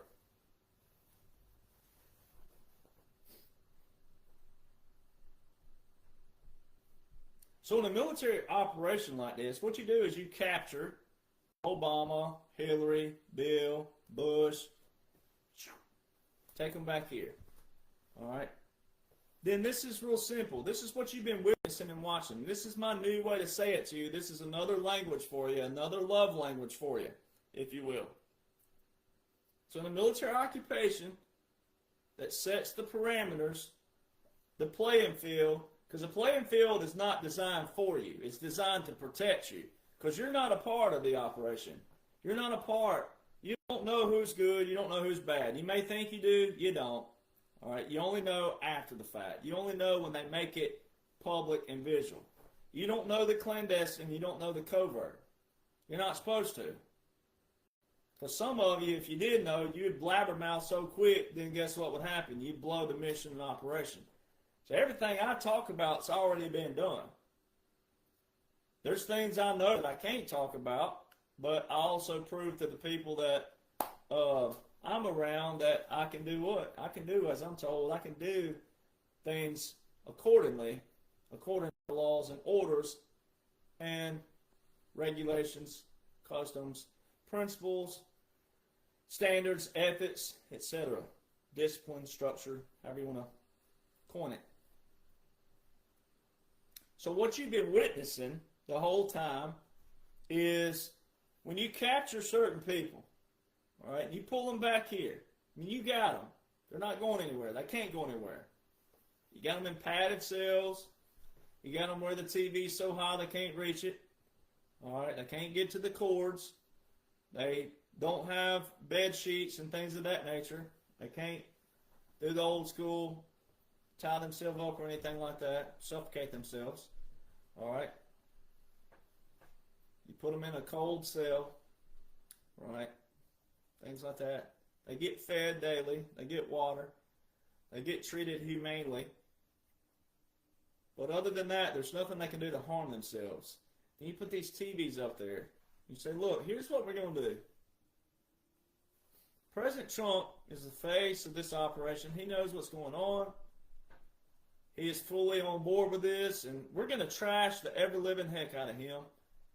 It's going to be your people trashing him on TV. Sure, your low-level hanging fruit people out there, they're going to eat it up. They're going to love every bit of it. They're going to call him a pedophile. They're going to call him all kinds of things, a dictator, a king, a Nazi. You're going to call him a threat to democracy.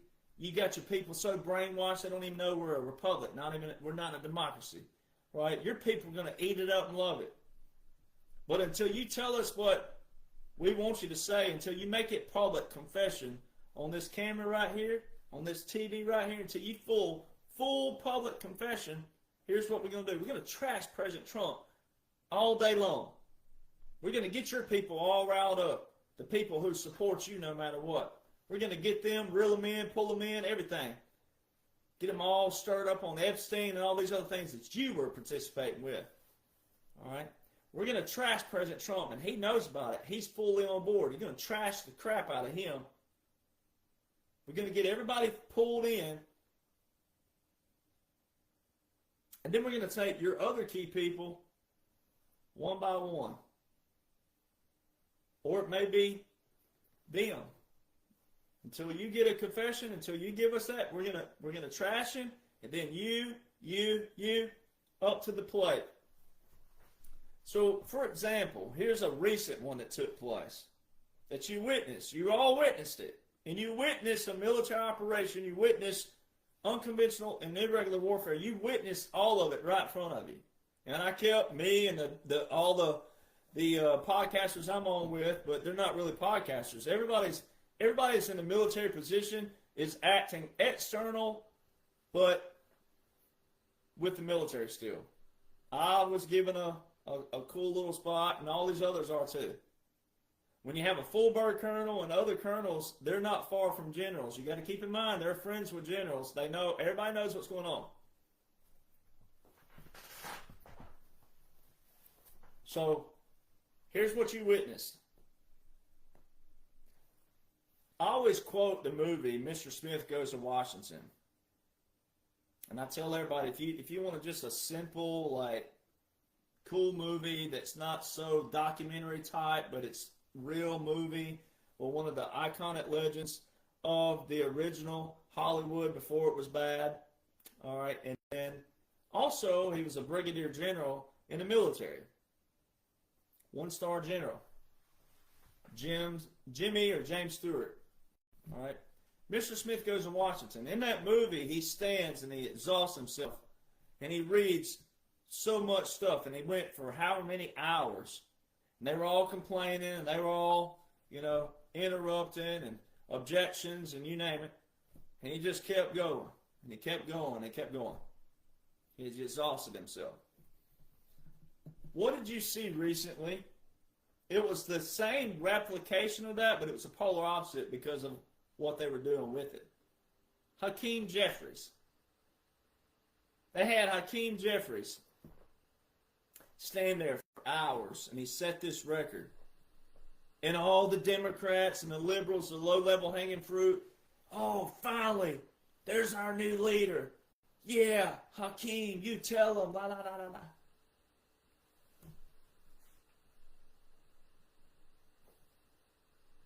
And all of a sudden, Hakeem Jeffries is what? Oversight committee. Email proof. Probably should have had his girl Hillary show him how to delete some emails. Boop, boop. Here's how you erase it. Here's how you take it down to the river and you dump it. All right. Probably should have got one of his team members, right?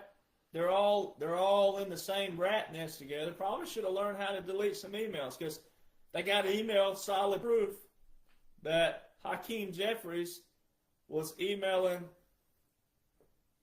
Epstein for donation money. After he had already been exposed and prosecuted for sex crimes.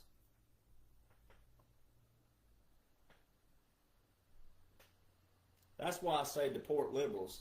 Because any low-level hanging fruit that can hear that and know that and still support someone like that, they need to be out of here. Out. Gone. So you inflict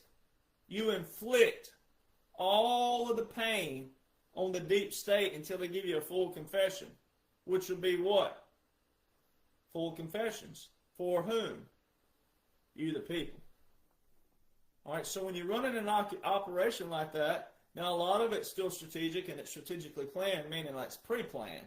This is what we're going to do. We're going to pre-plan it, meaning that they did this way back. They would have gotten all the captures way back. History's going to show this. History's going to atone for this. History's going to show this. All right, I hope I'm alive for it, for the actual full-fledged proof where everybody can see like every single little notch along the belt. All right, meaning, I don't know, God may have other plans for me. You just never know. You never know about life. But again, every single one of you are going to see it if you live long enough.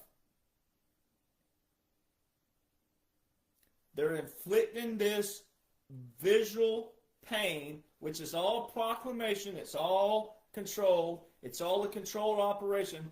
They inflict all this until the ones back here captured are ready for their full confessions. Well, you're seeing certain things along the way, right? And it had to be done this way for record's sake, but also history's sake. Record at the time being, whenever you see your judgment, we see the judgment, etc. When you see those, then that's going to be your full-fledged closure, right? Not disclosure, because that'd be the closure. All right, now you're seeing disclosures right now. You saw Comer stand up and fully expose Hakeem Jeffries in his emails. So that's a disclosure. It's a light disclosure because that's just one piece right now. But your heavy disclosure will come. And then when your justice happens, that'll be your closure. All right?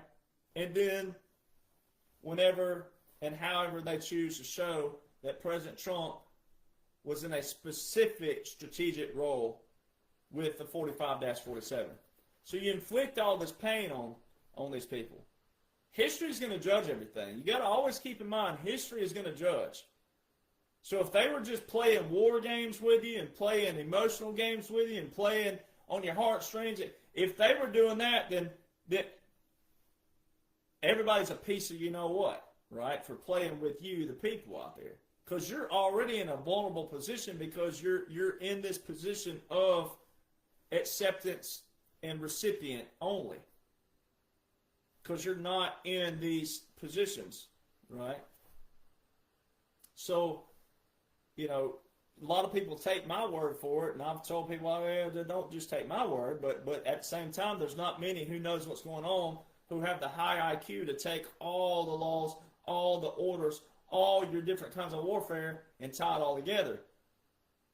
But when you know your foundation, and I say your foundation, I'm talking about our United States foundation, when you know the Declaration of Independence, when you know the Constitution, when you know the Federalist Papers, when you know even what Thomas Paine wrote about, common sense, when you know all your foundation, your origin, your history, but then you pair it with today's laws and orders that are currently invoked, military and federal, it outlines that. It is to the T of our origin and foundational history and the ideologies of our founders. When you know that, then you'll have your peace and your comfort. Not only will you have your peace and your comfort, though, you'll know that everything moving forward and then on into the future, but then the hindsight 2020, it's going to read perfectly for history's sake. Therefore, this is not a heartstring playing game theory to play on your emotions. It's just that there was so much corruption in every aspect that it had to be done this way. If you just changed it overnight, sure, you could. Sure, President Trump and everybody could have said this, and that. But then you have people who become what? Well, if you can just do it like that, then you can just do it like that every time, and no one would ever participate with what we have now built up to. If we were living in the 1800s and this was going on, you wouldn't have had massive major cities. You wouldn't have massive multiple major corporations, organizations, social media, companies, corporations, organizations, small business, big business. You didn't have that. Look what we've built up to. Look what we've become accustomed to. Look at your lifestyle. Look where you eat. That's a big one. Most people aren't growing your garden like they were in the 1800s. They were all growing things. Small, medium, big. People weren't relying on big box stores for groceries and things of that nature. So look what we've built up. Because of what we've built up to is why it had to be this way. Because if you just ripped the rug out everywhere, then you wouldn't have people participate in every aspect of it. And then you become dependent on the government for sure, then because you would expect the government to change things when it wasn't good. Or wasn't going your way. Or wasn't what you want it to be. Well, change it. You can do that. Go in there right now and change this.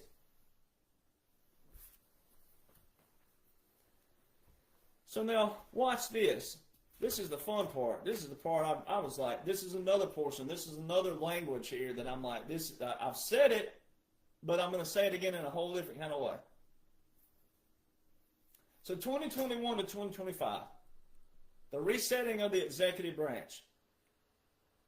Now keep in mind, President Trump didn't become the threat January the 20th, 2025. He wouldn't be the threat in a second, third, fourth term, whatever you want to look at it as, which is not the fourth yet, but 2028 would be the fourth by laws and orders. But however you want to look at it, if you want to call this a second term, I can show you where it's not, but if you just want to still hang on that, whatever. He wouldn't be the threat in the second or third term. He'd have been the threat before his first term because he was different, never in politics, never in the military. Even if he'd been acting as a regular sitting president, he'd have been a threat. Period. Because he was different. He didn't do things their way. He also knew who was and who wasn't. Because he'd already been in those social society clubs. He already knew those people. He knew who was and wasn't. That's why he says the same things. That's why you can go back and look at videos older than me of him saying things about China. The same thing he says about them today. That is consistency, ladies and gentlemen. 40 years worth, that's more than that. It's 45 plus years is consistency of a man who knows what the heck he's talking about. Even if you just cannot wrap your mind around the operation at this point. If you can just think that alone right there proves everything. He became the threat June the 16th, 2015 when he rolled down the escalator.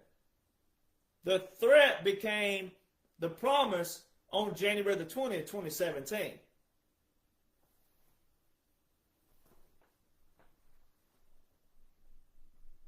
So go back to what I said a while ago. It's not what people thought Joe did.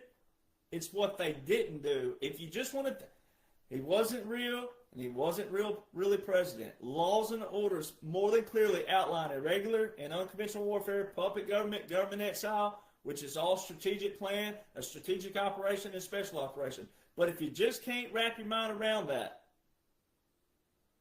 then let's put this here for a moment, and I can come in there and show you that it's what they did not do that more than proves the portion over here that you can't comprehend. Because if President Trump is a threat to the Constitution, to their democracy, which we're not, we're a republic, Article 4, Section 4 of the United States Constitution that they love to put in their mouth but don't know anything about, all right? Then also, every single aspect of the laws and the orders that they claim that they say the words laws and orders all the time, but they don't know anything about either, because they manipulated and gaslit you. So 2021 to 2025, it's everything that quote unquote Joe. And if you're one of those who thought Obama was pulling the strings back here, even better, because I can show you that that is not the case. But that's also awesome with this new setup of delivering this, and what I'm about to show you is, even if you thought Obama was back here pulling the strings and quote unquote Joe was a puppet, I get so distracted when I hear puppet. I hear the "I'm your puppet." I hear that old Motown song. But anyway, just for fun. But if you thought that Obama's back here pulling the strings, then you got to take that into consideration for what I'm about to set up. That would be even better to show you that, okay, if Obama was back there pulling the strings, it's what they did not do that more than proves the military government, the military occupation, the military operation. Then you take every bit of President Donald John Trump language and verbiage. Why is he using terms straight out of the Law of War Manual? Puppet government, the term puppet government and occupied country are in the same exact chapter in the Law of War Manual. Military occupation. Then for your Aliens Act, there has to be an invasion. And President Trump, in his speeches along the way, said the terms, we have been invaded. Invasion. It's an invasion. So those are proclamations, and they're timestamped. And he didn't say it just in one speech, and one speech only. He said it all along the way. And he said it over here in the first term. Then he said it in what you thought was quote-unquote Joe, which wasn't. But for the ones that think it was, he said it consistently. We have been invaded. We've been invaded. We've been invaded. The reason why that's key is the suspension clause, the writ of habeas corpus. That's not Article 2. That's not executive power. That's not president. The suspension clause is legislative. Article 1, Section 9, Clause 2 of the Constitution. So if people wanted to yell at President Trump, they'd have to yell at whom? A bipartisan Congress. Because it was a bipartisan Congress. A lot of their Democratic counterparts in the House of Representatives, who was the one who put the Section 1550 into Title 50, Chapter 33, which is a temporary entry in the War Powers Resolution Act. That's why I sound like a broken record. Title 50, War and National Defense, not international. Chapter 33, the War Powers Resolution Act, which you cannot find Obama's name in there anywhere for Libya or Pakistan. Osama bin Laden, Gaddafi. Supreme Court Docket 23-939, which ties Obama to murder. Who was Obama's vice president? Who was his Secretary of State again? Now, let's go back really quick. 2021 to 2025. It's not what, quote unquote, Joe did to the average person who thought he was doing anything. And by the way, the 118th Congress passed the least amount of laws in United States history. Wonder why? Oh, because we're in a military government, military occupation, military operation. It pays to know the laws and orders, ladies and gentlemen. So from 2021 to 2025,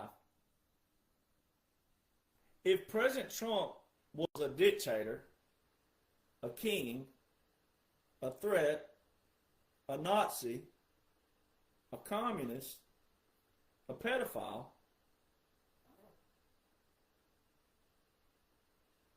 then how come the Democrats and liberals didn't fight like hell to undo every single thing, executive order-wise, without a mass mercy, and also executive orders with mass mercies?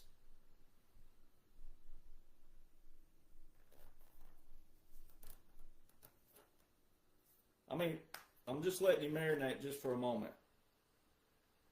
Because there were 8 executive orders with 8 mass mercies that, quote-unquote, Joe, continued to President Trump's that make no sense if President Trump is a dictator, a Nazi, and all these things. They're deporting your migrants, enforcing DOGE, taking the Panama Canal back, terminating mainstream media contracts, terminating their organizations completely. All right, so there's that. Then you have Texas 2024. If Joe was a sitting president, then President Trump was the only person with a presidential title, former or present, that was at the border with the governor of Texas and the adjutant general of Texas. The only person seen at the border with the governor of Texas and the adjutant general of Texas. The only media coverage for the border during that time period was at Eagle Pass, Texas, and Del Rio, Texas. Why was quote-unquote Joe going to Brownsville, Texas? The media never talked about Brownsville. It was always Del Rio and Eagle Pass. And why does the Brownsville, Texas website say the 47th president visited today? You know how easy that is to fix a website? I run all my websites. All I got to do is log in and go change my bio, whatever. I could change it like that. That's simple. You don't even need a computer coder to do that.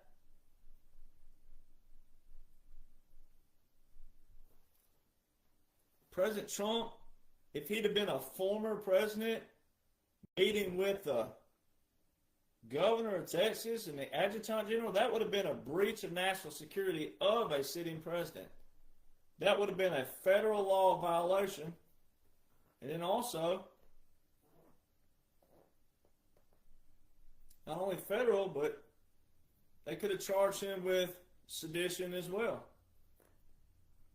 Because that would have been a visual of an attempt to overthrow the sitting government, the sitting president. If people thought that quote-unquote Joe was real, then the Democrats could have charged President Trump with all of those. Hey, that's sedition. What are you doing meeting with the governor and the adjutant general? That's a rank structure. That's a chain of command if you know the military. The adjutant general reports to the governor unless the National Guard are federalized by Title 10. Title 10 is presidential only. That is your Uniform Code of Military Justice, Title 10. Title 10 is presidential only.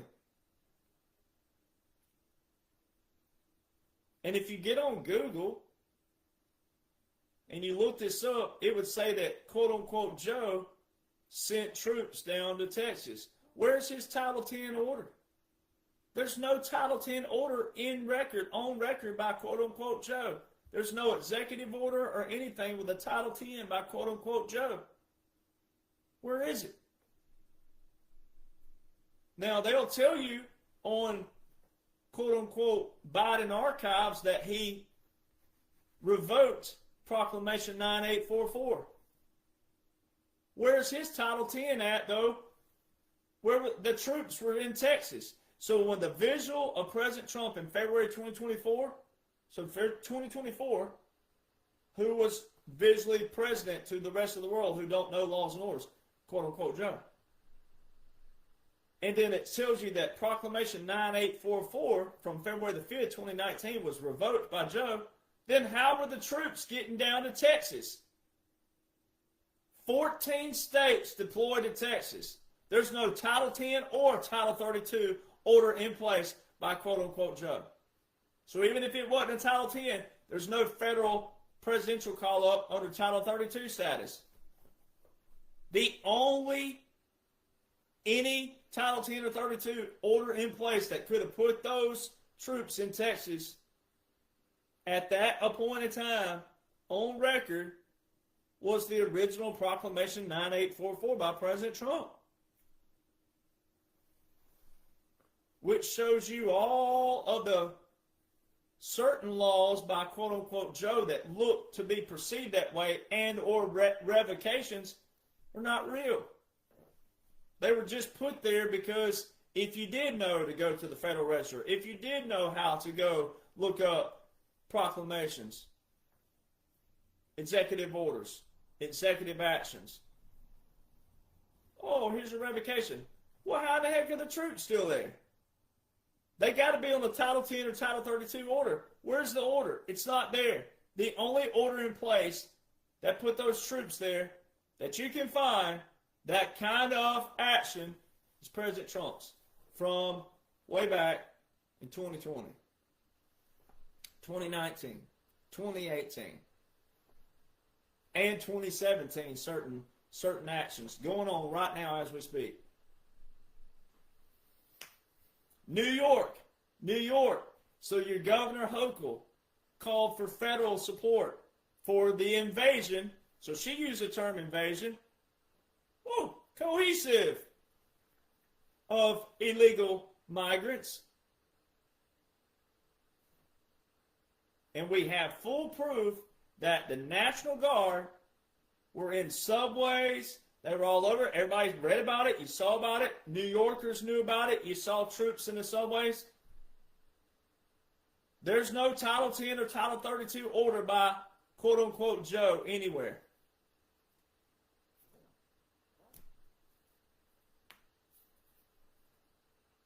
There is a Title 10 order, though, by President Trump that would apply to that situation. Then, in 2024, it went from like 2,700 troops up to 6,800. There is still no Title 10 or Title 32 order in place by quote-unquote Joe. So how did they increase the troops from a 2,700 to 6,800? Immigration. Migrants. That is not a state topic. That would be presidential. Oh, is that why the Aliens Act was invoked?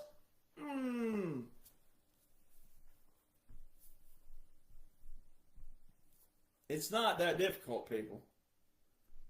Southern Command. Recently saw an article that, Southern Command operations, Operation Southern Spear for Venezuela.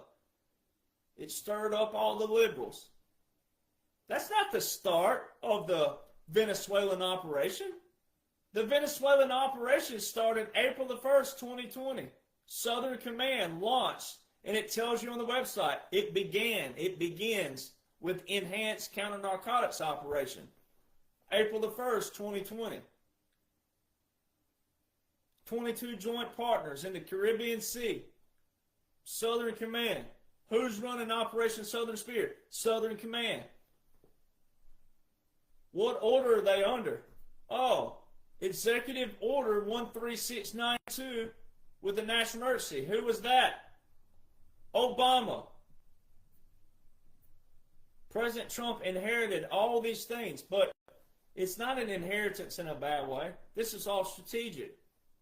So when he says, I inherited this, whoever was going to be the face of this operation was going to say that.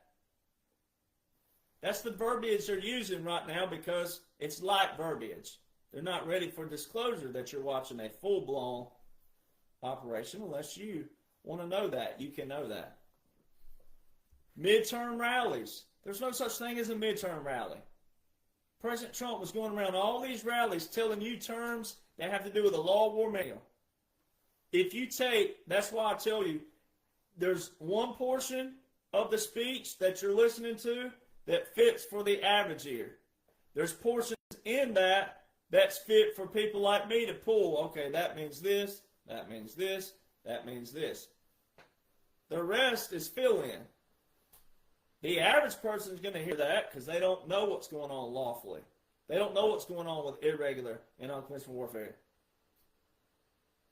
So it's got two-way language. My mother loves when I tell this story because I was born in Mobile, Alabama. And there was a fella who went on to have a career, a good career, even though probably should be term limits on Congress, but I guess the people will decide that later. But this person went on to have a career in Alabama Congress at some capacity, but he was captured in the Vietnam War. He's the one they put on TV back then.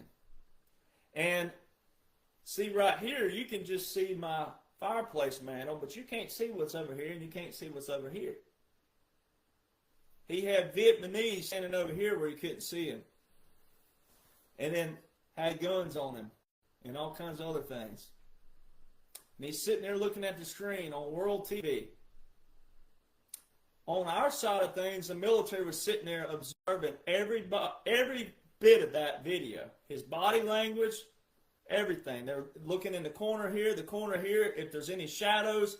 They're looking at everything.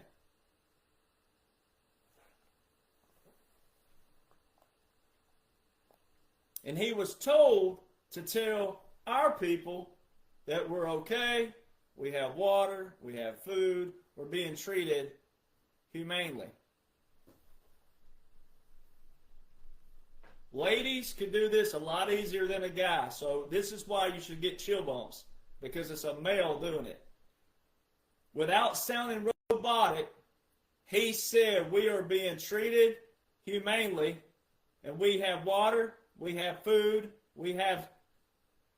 He blinked in Morse code, simultaneously talking.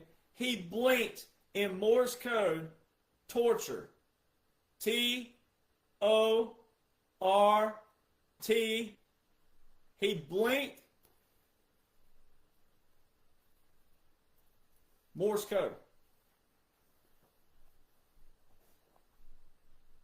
With his eyes. Now, if poor old Jack would have had morons out there who try to say that it's BS and hogwash and all this unconventional and irregular warfare, he'd have still been in torture. But because there's people like me with high IQ sitting there watching the video, they picked up on something so unique, so different, and going, oh, hold on, he's doing something with his eyes. Hold on, Morse code. T-O-R-T-U-R-E.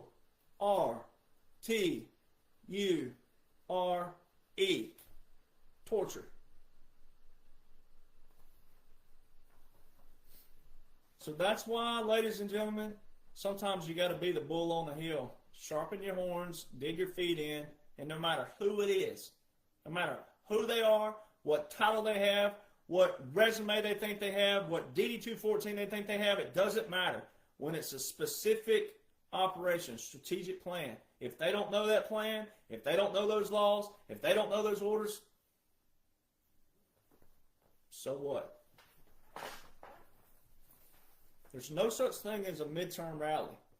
Everything President Trump was doing was a proclamation. He was using terms from the Law of War Manual to people who can't even name the three branches of government.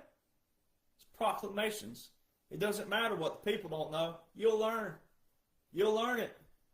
You'll come to appreciate it. You'll love them even more. You'll love the military even more. And if you don't, you're probably an enemy of the Republic. You probably need deported too.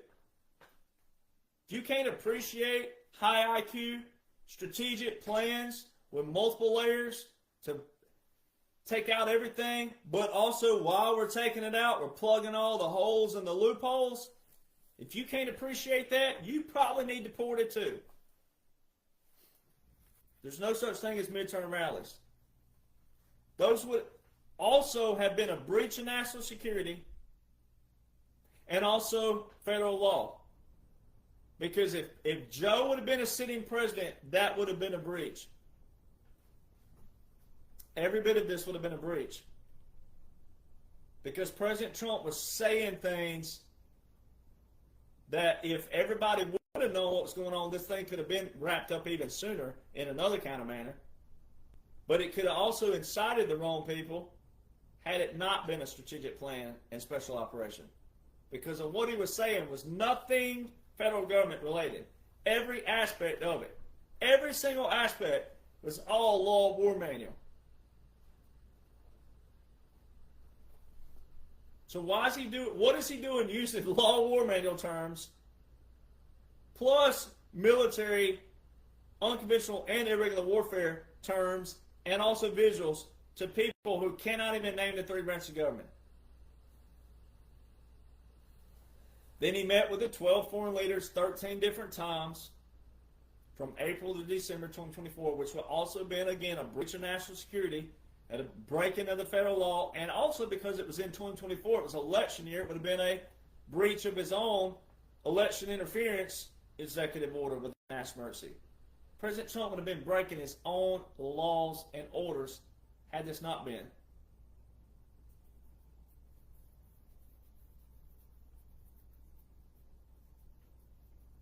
So when you go back and look at November the 4th, 2020, that was your election of 2020. Now let's pause there and let's go back again and reiterate. President Trump did not become the threat anywhere during 2017 to 2021, and then what you think of as a separation from 2025 to now. He didn't become the threat now, especially. And he wasn't a threat in 2017, 2018, 2019. He became the threat June the 16th, 2015. That's when he became the threat. Then it would have come into fruition for the ones who absolutely were blinded and didn't know what was going on, whoever those were, November the 8th, 2016. And then as he's president-elect, he would have really been a bigger threat because he was already saying things about Boeing. We're going to terminate this if they don't do this. We're going to do this if they don't do that. He'd already been telling what he was going to do in 2016 anyway on the campaign. So November the 8th, 2016, that would have come into fruition because then he became president-elect. That's when Obama, Hillary, Bill, Bush, all of them, they still could have revoked every single thing in that window, and there's not a thing President Trump could do as a president-elect. Did they do that? No, they did not.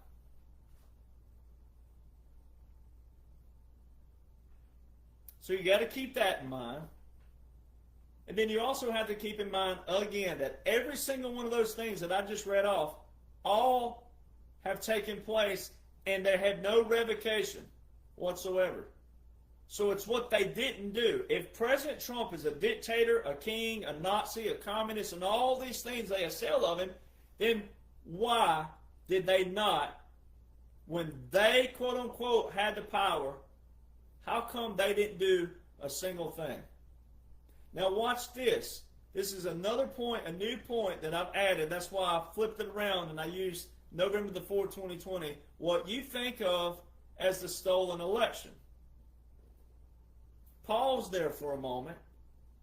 Pause that way of thinking. Pause that rhetoric. Just pause it for a moment and watch the timing of this and watch this. All right? If you want to go with the verbiage of stolen election, then you got to look at the timeline of it. President Trump told you on that campaign trail, we have it all, we've caught them all. No one could have caught them but me. It was after that December, when the electoral votes were supposed to be turned in to each of their states to get ready for January the 6th counting, it was that December 2020, December the 14th, that President Trump filed via the state of Texas, via the United States Supreme Court, versus 7 swing states of 2020. The swing states are where the cheating took place, ladies and gentlemen. That's where they flipped their votes. They flipped them in and they deleted or added because of Smartmatic Dominion systems, because it's computerized. How did they know all those years before the election what states were going to be quote-unquote battleground states, which are swing states? That is their corrupt system.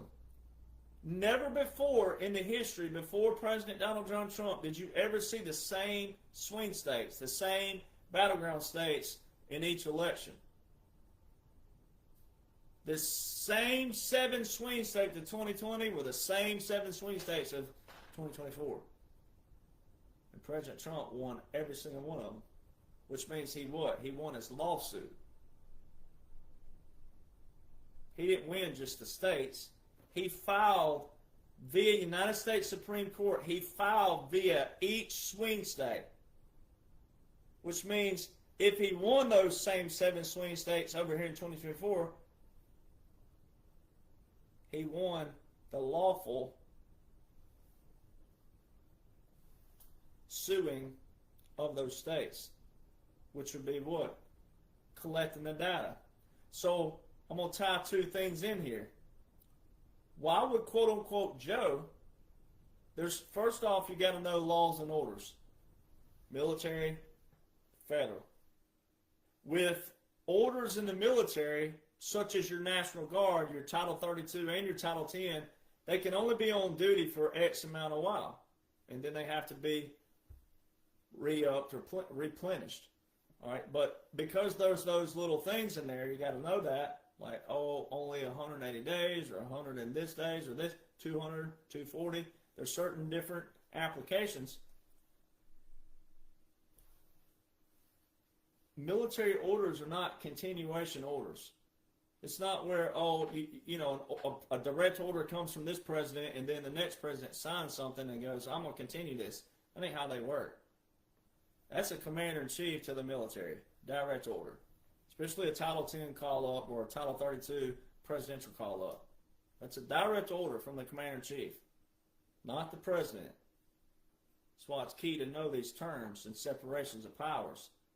Even though it's the same person, it's a different command. It's a different structure. He's president of you, the people. He's commander-in-chief of the military.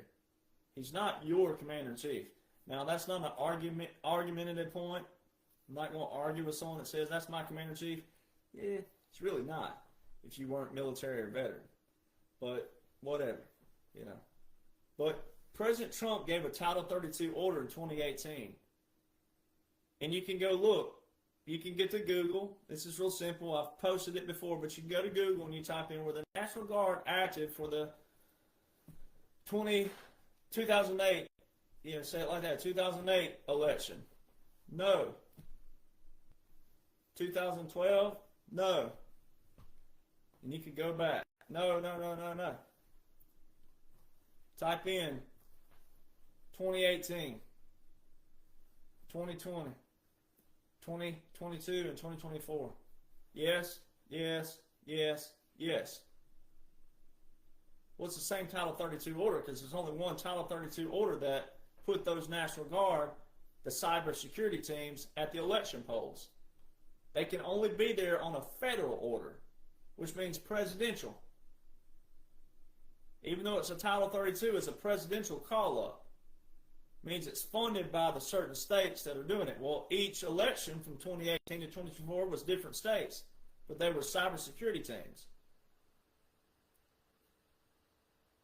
Why would quote-unquote Joe continue Executive Order 13848 with a national emergency for election interference, election integrity? They're the ones that have said that he cheated in 2024. Well, that wouldn't make any sense. Why would President Trump issue an executive order with a national emergency knowing it could backfire on him, which is what the deep state did all those years? No, he set the trap. He set the trap he baited them. This ain't an operation. This is part of all the bigger operation, though. There's only one Title 32 order in place for the National Guard election call-up. It's Title 32 in 2018. Bingo. Why would quote-unquote Joe have the National Guard at the election polls in 2022 and 2024? That makes no sense. They're there to capture any kind of seditious activity, any kind of activity that goes against election integrity, which is systems. That's the only reason you need them there. Bingo. So there's one portion. Now apply the fact of the 2020. Now look at the timing of it. They showed to you the people, we the people, but you the people. They showed to you from 2021 to 2025 that quote unquote Joe so he was a Democrat, control of the House and the Senate, Democrat, from 2021 to 2023.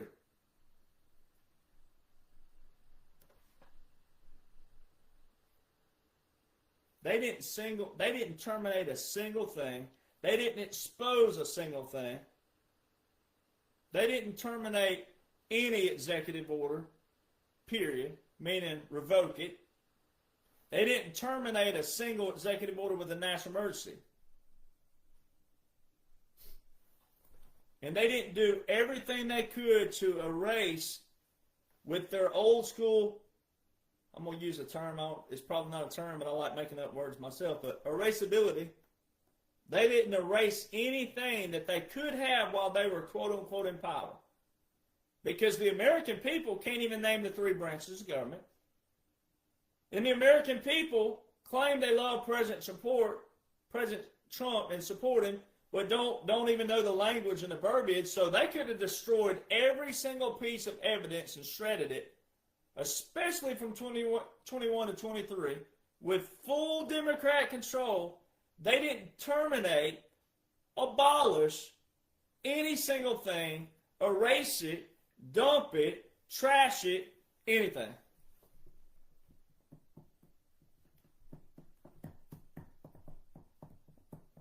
Make that make sense. If I'm crazy and I don't know what I'm talking about, even though the laws and orders most certainly back me up and support me, that's what they're there for. And everything you're witnessing and watching is a strategic plan, strategic operation, special operation, irregular, unconventional warfare. In Title 50, Chapter 33, Section 1550, that clause is in there, regular and irregular forces. That's your unconventional warfare. That's your government exile, your puppet government. That's your clandestine, covert operations, secret military, special military. That's everything under that irregular. Then why didn't they terminate and abolish everything? Why didn't they erase everything?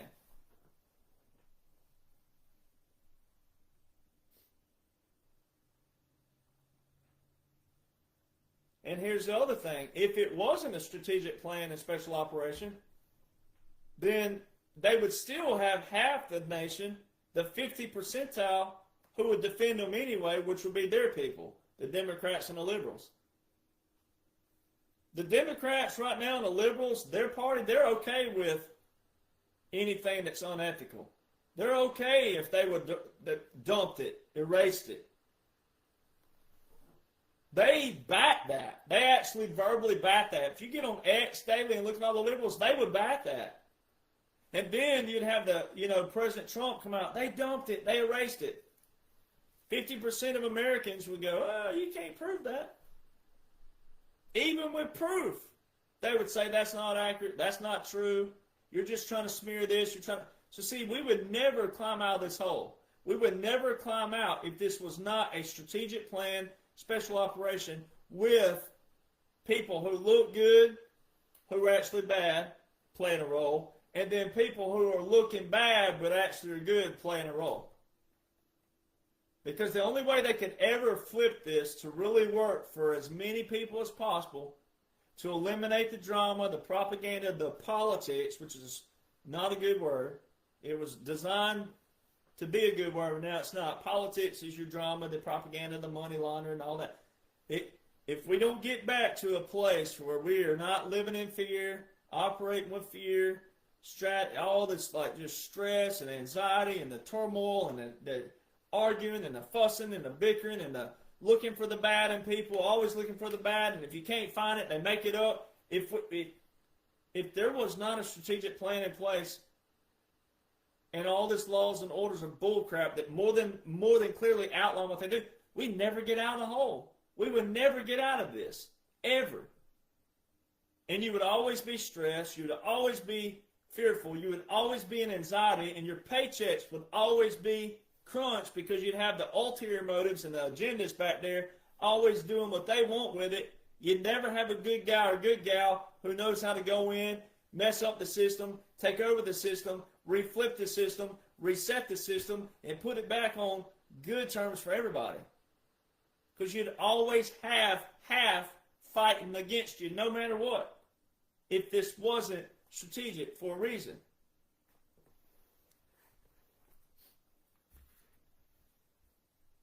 So when you look at the Democrats right now, on that side, the low-level hanging fruits are average everyday Americans, Democrats, liberals.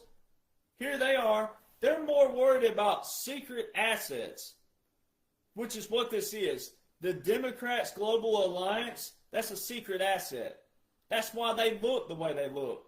That's why they do retaliate. Even though I know this is all pre-planned and strategic, and what you're witnessing is the pre-planned disclosure, closure, and also them humiliating themselves, telling on themselves. But even from a normal standpoint, that's why they look the way they look. They're trying to protect their secret assets. When they say President Trump is a threat and he's a dick, yeah, exactly. You want them to say that because he has exposed their system. He has basically anybody who's been around a barn, when you tear a barn down or, ball falls down or whatever, you burn it, whatever, guess what happens? All the rats in there start spreading. They running everywhere. All right? Same concept. So he has taken down the Democratic Party, the global elitists, the swamp. Naturally, they're going to say that. Marjorie Taylor Greene, she's going to say what she's going to say because she's been exposed. But this is all pre-planned, but they're supposed to look like that. You're not supposed to follow them because, I liked her, she said this, and she said it because she had you. But you didn't know what she was doing back here. And all these people they're exposing that were before, well, especially long before 2017, but especially before 2020, 2021, that. You got to look when people like me came on the scene. You got to look at those little things. You got to look at the timing and the placement of those. I'm nowhere up here. I'm not a congressman or woman, won't ever be. All right? Not that I know of. But if it were to be that, it would be in the clean out. We'd already think it would be cleaned out. But not up here. So all these people were already up there. They're all the names you've heard of. Same thing with a lot of these big podcasters, these big platforms. It's because they were already there. You already knew them. That don't mean they're good. The ones who say more, look more, do more on the front are normally the ones doing the bad things on the back. But your Democrats and liberals, they support, right now they look like they support the secret assets. They would support Ukraine more than they do the United States of America. Which is wild. The IEEPA, again. I mean, so what's going on in Ukraine? If Russia were the invaders of Ukraine, it wouldn't be United States and Russia at the peace table. And you wouldn't have Ukraine president, even though he's not real and he's acting, but even if you thought he was real, he wouldn't be saying, oh, no, I want this, I want this. Now, beggars can't be choosers, especially when you're the smaller country. Beggars can't be choosers. So when he refuses peace deals, which he has now multiple times, that means this is not a war. And by the way, again, the war didn't start in 2022. The Ukraine war started February 2014. It didn't start in 2022. That's why when President Trump says, I inherited this, if I would have been president, he's talking about way back in 2014. He's not talking about 2022. The war started on paper, documented 2014, which is even better because of the fact of what all took place in 2014, as I've done a Ukraine breakdown before, and I'll have to do that again in another podcast soon to do a Ukraine breakdown of what all took place in 2014 by Obama, Hillary, and the real Joe Biden. All right? So President Donald John Trump wouldn't have been needed unless 45-47 was and is a reset and clean out. That's the whole point of him. And here's why. If he was one of them, as some morons, you have to use the term morons there. I don't need to put a quarter in the swear jar. All right. But some morons out there claim that patriots who have jumped ship, Republicans, conservatives who have jumped ship, said he's just one of them and he's setting up everything and all this stuff. If he was one of them, nothing would change, except for history would still judge him as that. So then you go back to go, okay, he was already a billionaire. So he would leave a billionaire status just to get the name president?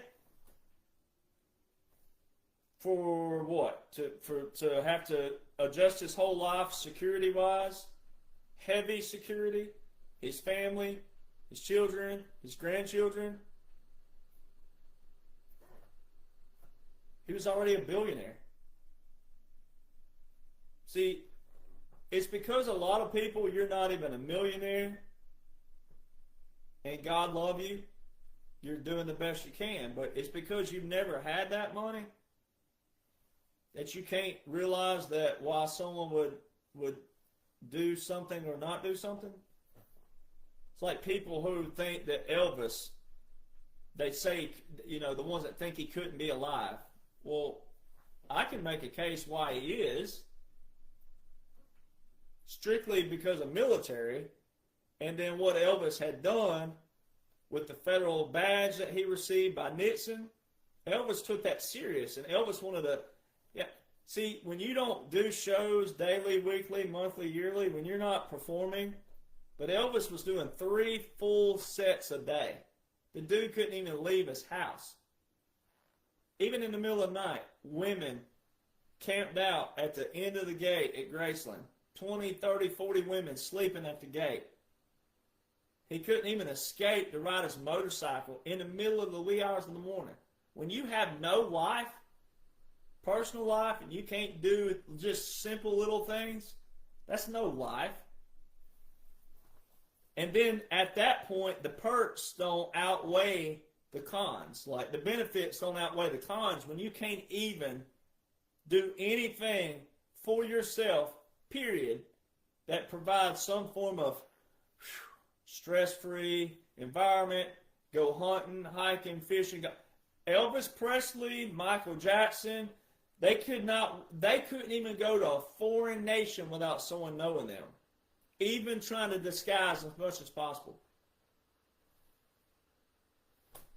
So when you've never been in that position with that kind of money, it's hard to think like that. But you got to think like that. And it's the same thing with President Trump. History would judge him still. So why would he leave billionaire status just to become president and to have all this other stuff added to him? Sure, he had haters before, he had accusations before, but nothing like this. Come on, people. Give the military more justice for the operation and the plan, and give the man who put his face on it more credit than that. Then also, if he did it just strictly for his side, then history would still judge him for that. If he did it all just to benefit himself, benefit his family, benefit his kids, then history would still judge him on that. So however you want to slice the pie, if he's one of them, if he did it for himself, and even if he did it just for the Republicans, conservatives, patriots, and not thinking that, you know what, there may be some over here sitting on the fence. There may be some over here who want to become something part of bigger. something that's bigger than themselves, something bigger than party. And there's some Democrats who they're just waiting for the moment they feel like they won't be ridiculed for jumping. And it's not jumping like we're telling them. You're not jumping. You're becoming part of it, being American that you're supposed to be. You're supposed to be thinking for everybody as a whole. It's not supposed to be Republican, Democrat. That's what they're doing with the Mandami situation in New York. It's not supposed to be a Republican, Democrat thing. And what are people doing still? You're making it Republican, Democrat. You're still wallowing in the past. You're still making it Republican, Democrat. We're supposed to think different on some things. We can't think all the same way.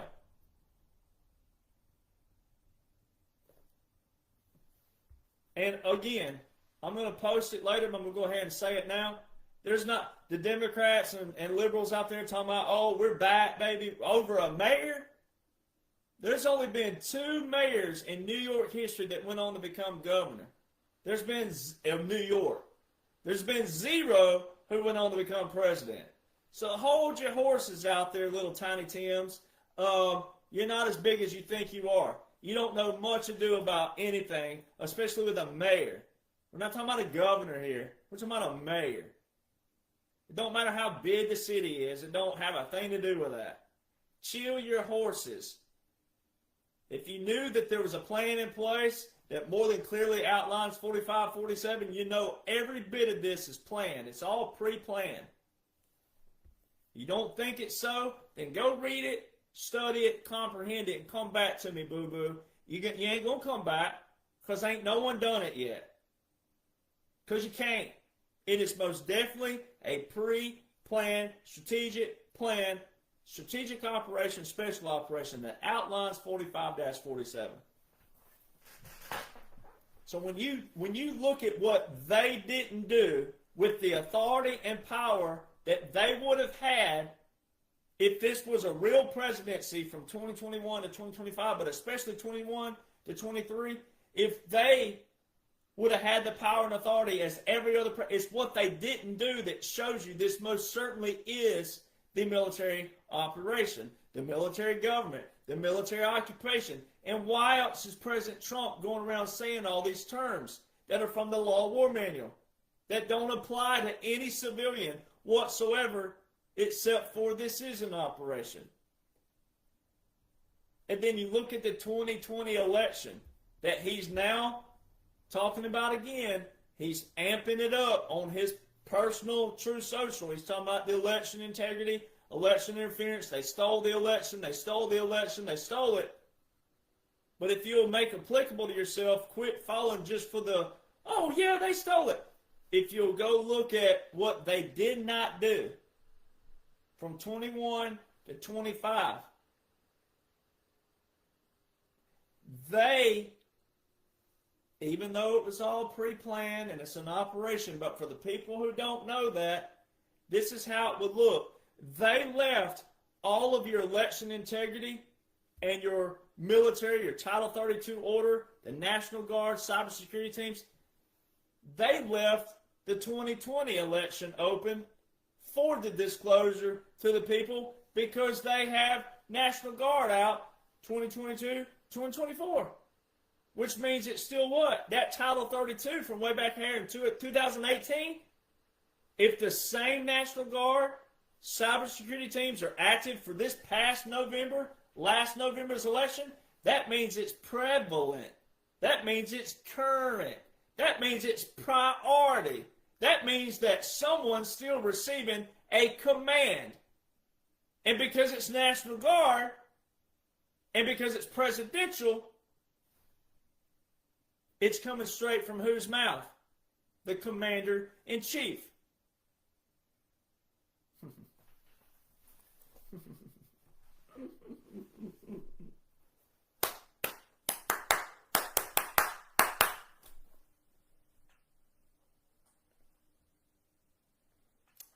Any way you slice the pie, it tastes good, don't it?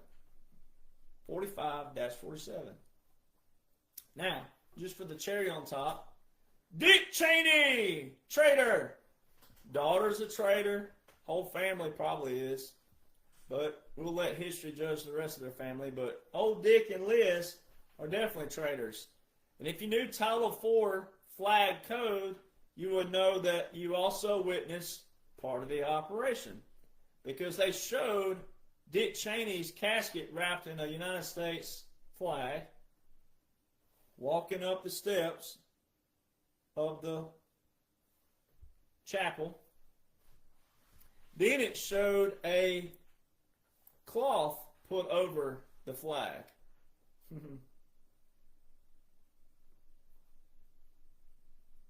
Title IV flag code. The United States of American flag is never covered up. Ever. No matter who it is. Plus, the cloth that they put over it was some religious form of cloth. It was wrinkled. Traitor. And if you think military regulations and customs are hogwash and bullcrap, then you're hogwash and bullcrap. You need to be deported. Military laws, military orders, military strategies, military tactics, military regulations, and military customs are not conspiracy theories. And anyone who puts my name with other names out there and calls it conspiracy, they absolutely don't know what they're talking about. I've seen my name and people saying, "Oh, all these people are nothing but You clearly don't know anything about military. You don't know anything about the oath, the Uniform Code of Military Justice, which is in our oath, Title 10, Section 502. I will obey the orders of the President and the officers appointed over me according to what? Regulations in the Uniform Code of Military Justice, which is Title 10, Chapter 47. That is your Uniform Code of Military Justice. That is military law. I mean, you can't have one portion without the other. You can't light one portion without the other. If that were the case, it should have been what? Abolished.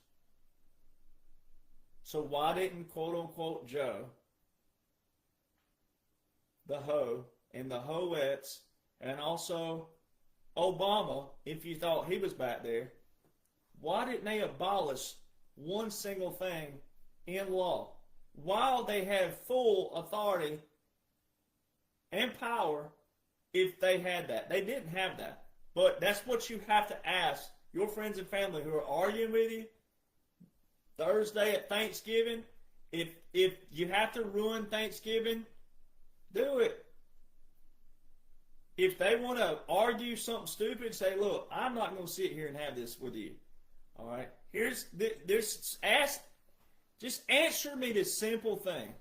If quote-unquote Joe, the Ho, the Hoettes, and Obama, Michelle, Big Mike, all of them back there pulling strings, well, why didn't they revoke one single executive order by the man they call a king, a dictator, a threat, a Nazi, a communist, a pedophile? Why didn't they do one single thing?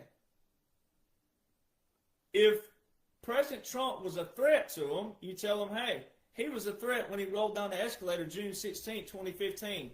That was 4 years before Epstein, quote-unquote, killed himself. The person who would have had the greatest leverage on President Trump would have been Epstein himself. Especially if he thought his old buddy, old pal, was becoming the President of the United States of America. He'd have had the greatest leverage. His first run-in with the law was 2005.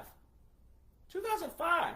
So from 2005 to 2016, nothing. From 2021 to 2025, if President Trump was a dictator, a threat, a communist, a Nazi, and everything else, then he was the threat June the 16th, 2015. So why didn't Joe, the Ho, the Hoettes, Obama, Romney, Ryan, Bush, Pelosi, Schiff, Schumer, Comey, all of them, why didn't they throw the book on President Trump lawfully? They could have done it lawfully. Why didn't they?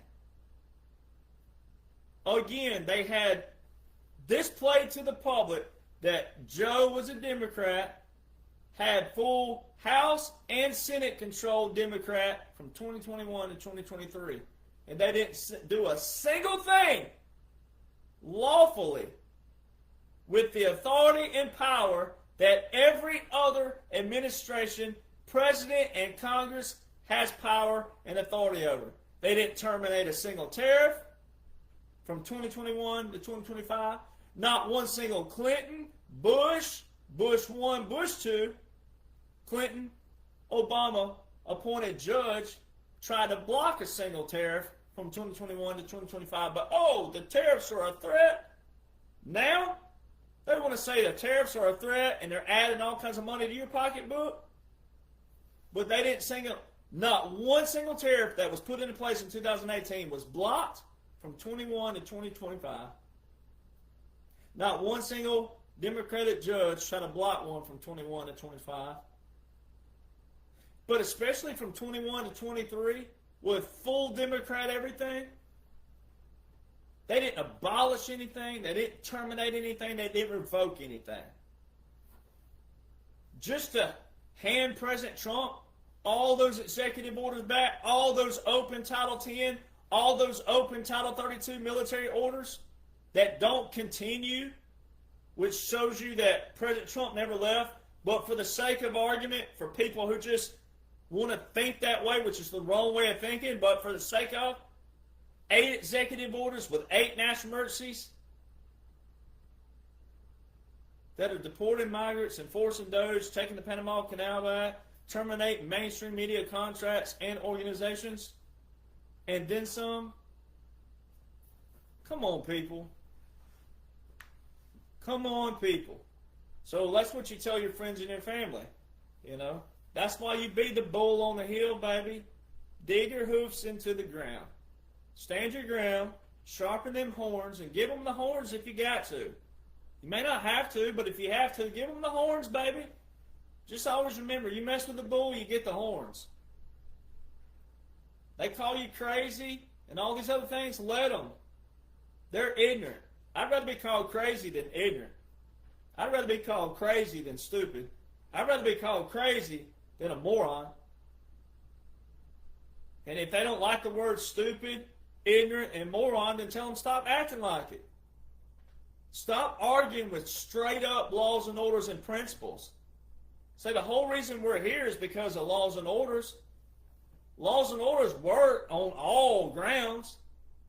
If we didn't have them, it would be chaos. So you say the only reason we're here right now is because of laws and orders, but there's a strategic plan in place, there's a special operation in place. It's for everybody. You're choosing to make it Republican, Democrat. You're choosing to keep it in the past. You're choosing to keep it swampy. Not me. That's what you tell them. You can't argue with it when you see it. Once you read, study, comprehend the 45-47, you can't unsee it, you can't unread it, and you can't unknow it. But when you apply that in that regards, from 2021 to 2025, all those things, it's what they didn't do.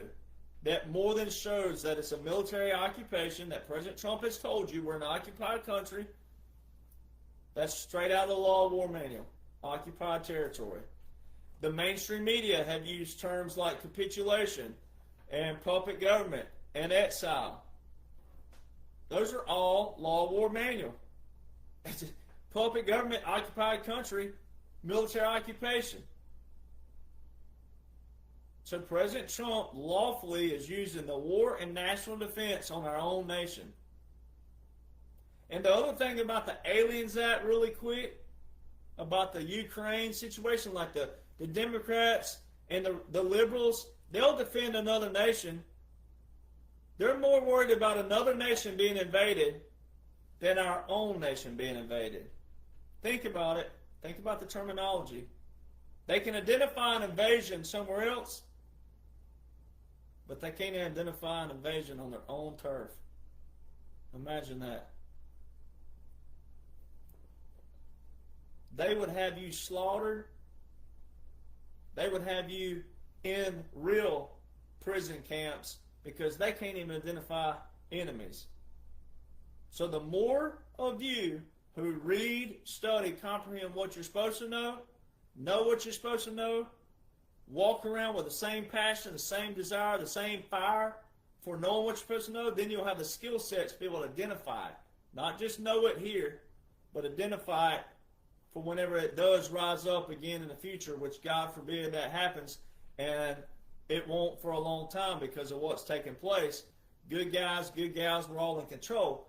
But for the sake of, you still can't be lazy. You still can't go, oh, it's cleaned out, we're good. Nah, you need to know what I know, the best of your ability. Every single person needs to know this, have it there, then pass it down to your children, and their children. It should be taught at every dinner table in America. We need to have those again. No matter what your table looks like, if it's a counter, if it looks like a little bar with a whatever it is, but we need to have those again.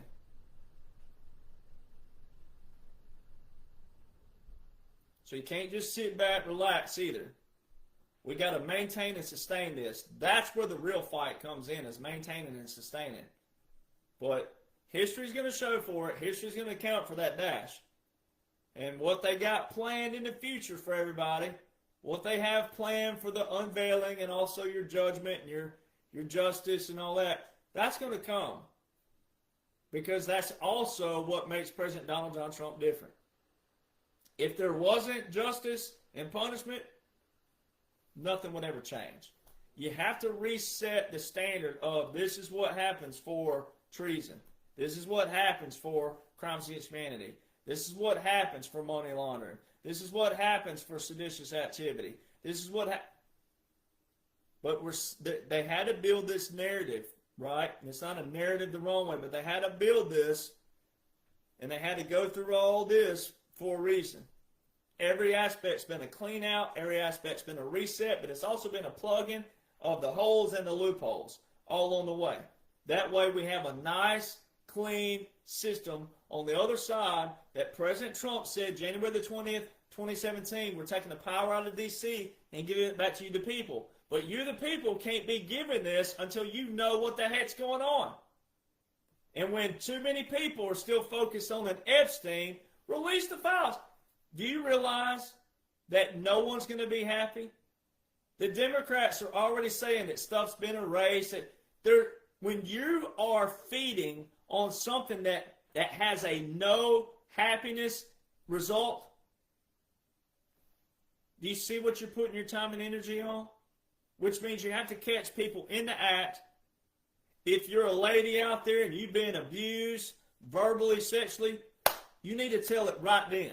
You don't wait 10, 20, 30, 40 years, because then it looks like you have an agenda and a motive, especially if that person becomes famous with a lot of money. You do it then and there. You have the guts and the integrity to do it then and there.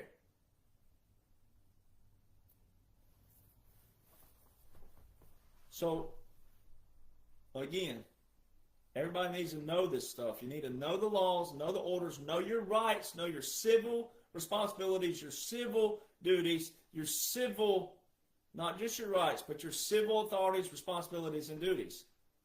Everybody has a weight to pull.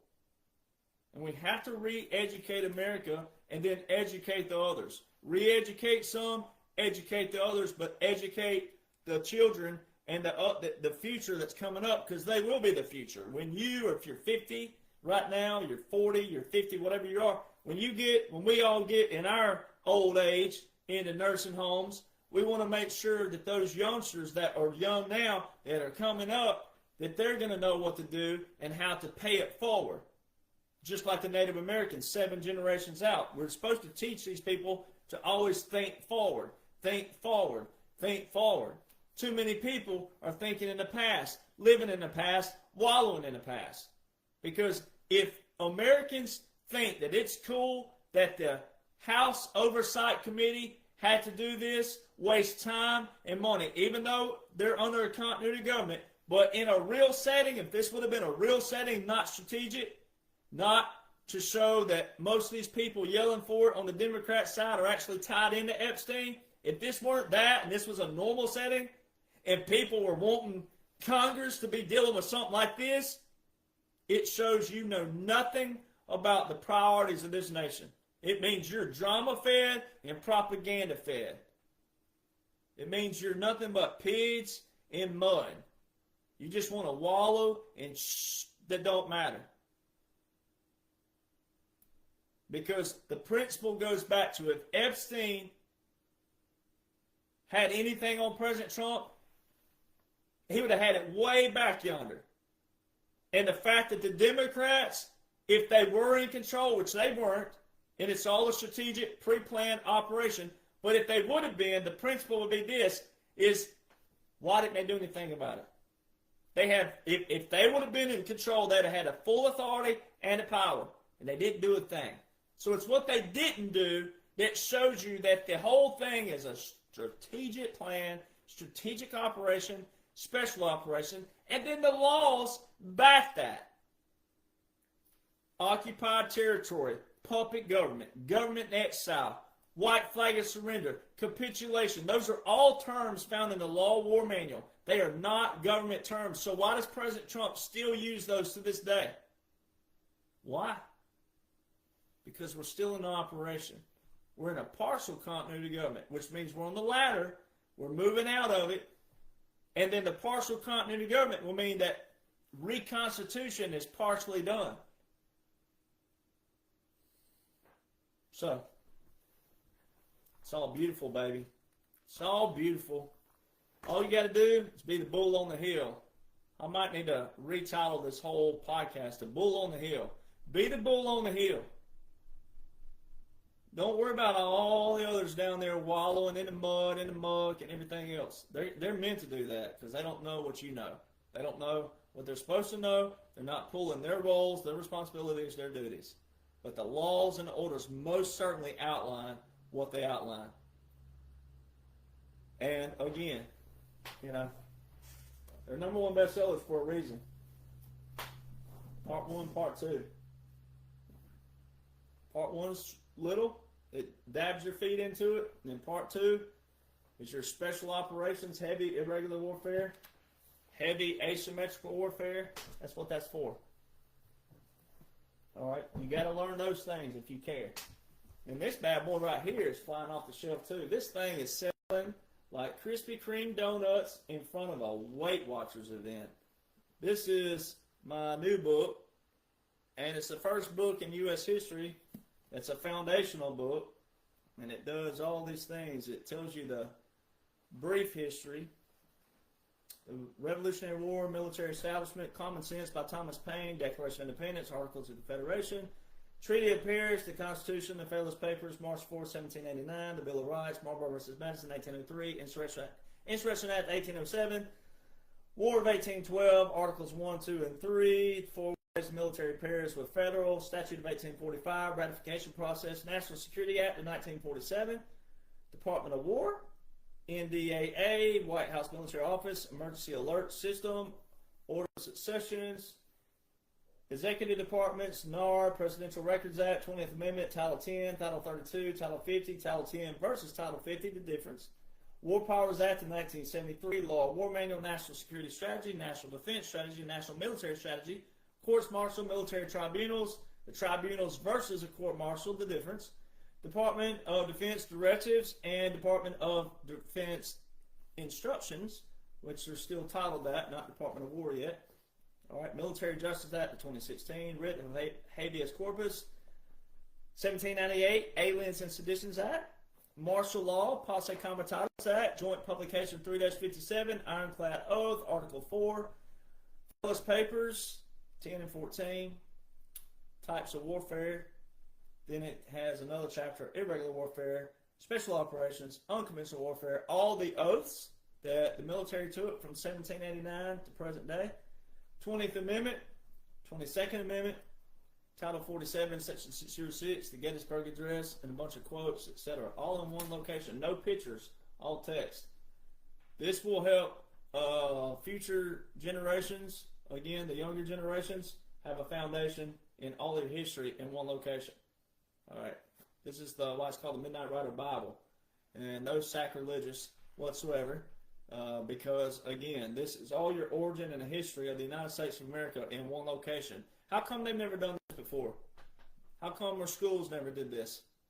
How come? All right, so yeah, it's selling like hotcakes.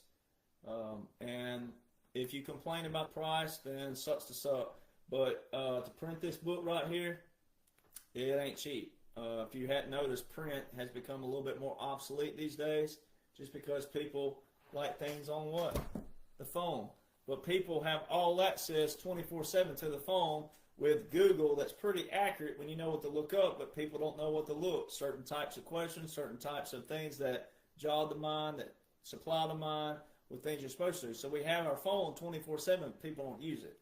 They're too busy looking up when Yellowstone is putting out a new show, or Ozark, or whatever it is, right?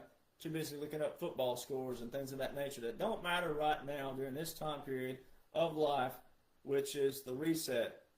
And it's very important that we re-educate and educate Americans and future Americans, for the people who do come in here lawfully the correct way. They still have to be educated. Woo! So anyway, yep. That is probably going to be called Bull on the Hill now versus Why Do You Love President Trump? So, again, there's only one reason why he's here. Only one reason why he's different, why he has a unique name, a unique face. It's because there's unique laws and orders that also support that. So, all you patriots out there, you just got to hang tight. You got to keep fighting the good fight in your family and your friend base. Don't worry about the names they call you. Don't worry. Don't even care about what they may think about you, even when you walk away.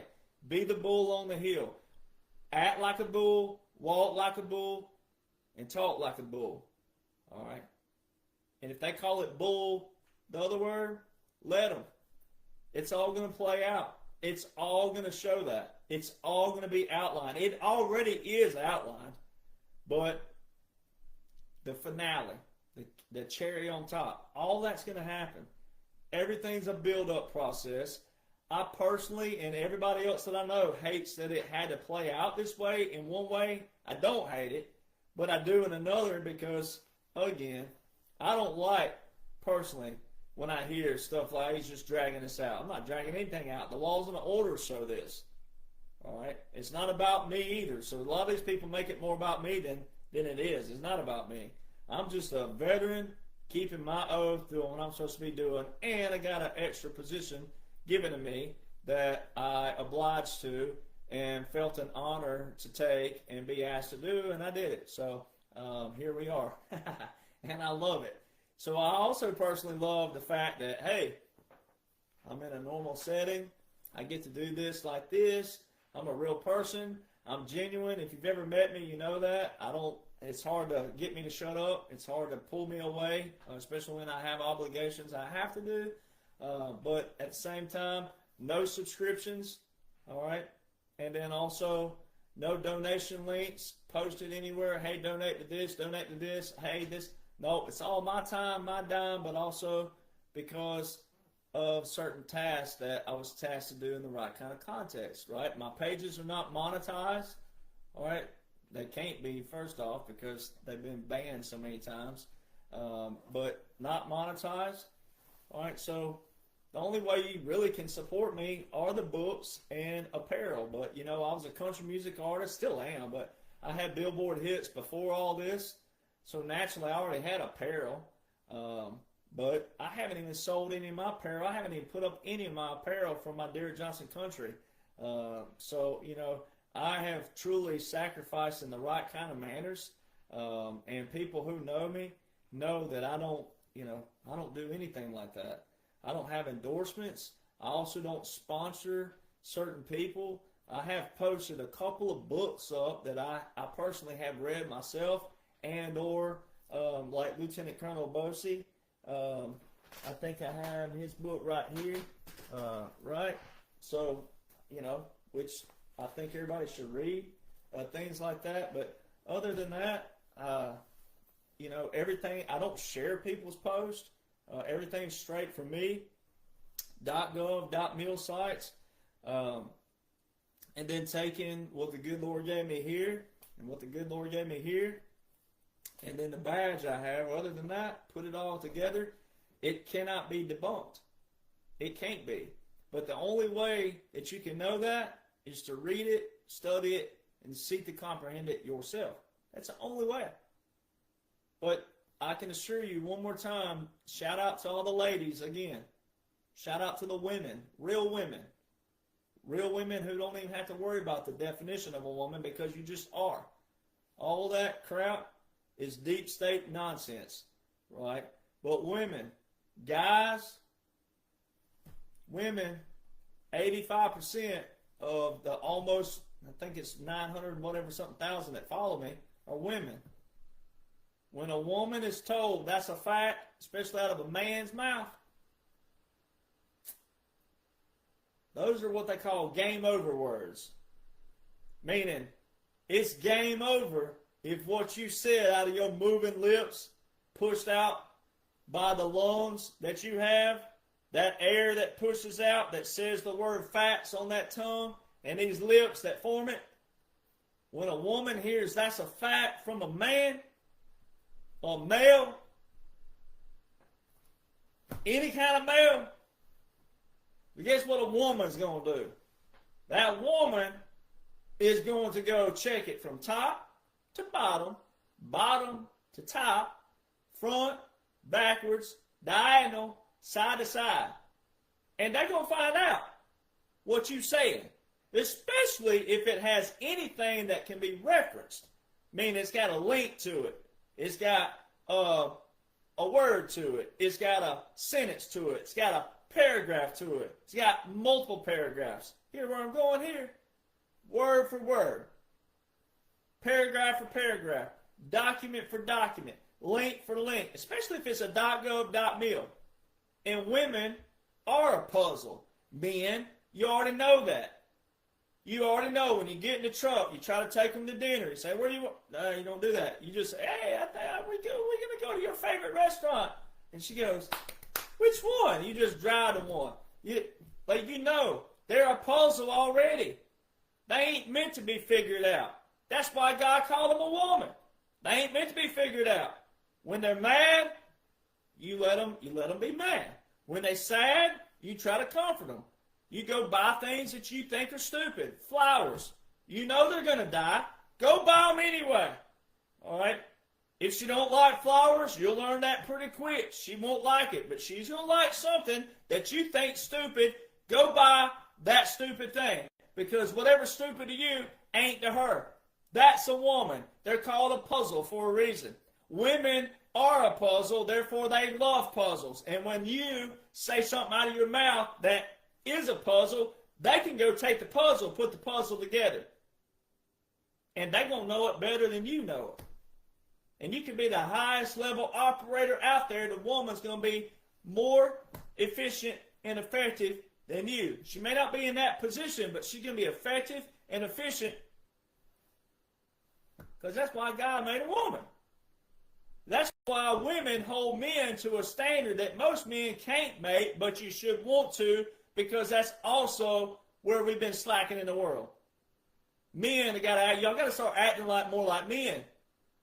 Because when you do certain things out there, men, you make it worse on other real, true, genuine, authentic men who really are men.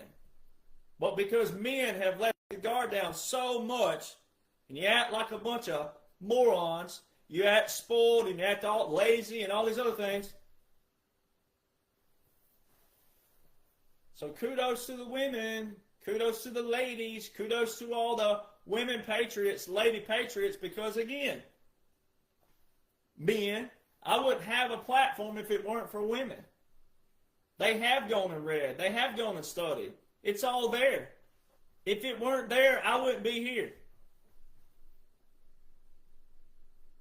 So quit talking down to you ladies. Step up to the plate, guys. It's time for it. Now this ain't no war on the ground yet. It ain't that. It ain't gonna be that. It wasn't gonna be that because this was a strategic chessboard. Capture, control, reset, flip it, take it away. It's a takeaway party. The deep state ain't as smart as they think they were. They've been abolished. They've been eliminated. They've been erased. But it is there. But if you thought it wasn't there, the only way that you could ever really debunk something, you can't take one. You got to take every aspect of what I've talked about, the laws and the orders, plus the visuals, collectively as a whole, and show the people how it isn't that as a whole. Because it most certainly is that as a whole. So, kudos to all the patriots out there. It's not all women. There's a lot of men out there who are patriots. I get messages, emails. I thank you for your messages and emails. We try to get to as many as possible. I do have now a team that helps me because we have so many messages, have so many emails. So try to get to everybody as possible. But I have a lot of emails from veterans all over the world who live all over the world due to family, things of that nature. But then also I receive messages from all over the world as well. And there's so many patriots out there who have become a part of humanity and truly know this is not partisanship whatsoever. This is straight up, humanity's sake. So it's awesome. It's awesome to see what's going on. There's so many people who are waking up, who are applying and making it applicable with your friends, your family, your friend groups, your family groups, the small groups. I started with 9 people watching me. 9 people watching. And look what 9 people did. So, yes, the Bible talks about where 2 or 3 are gathered.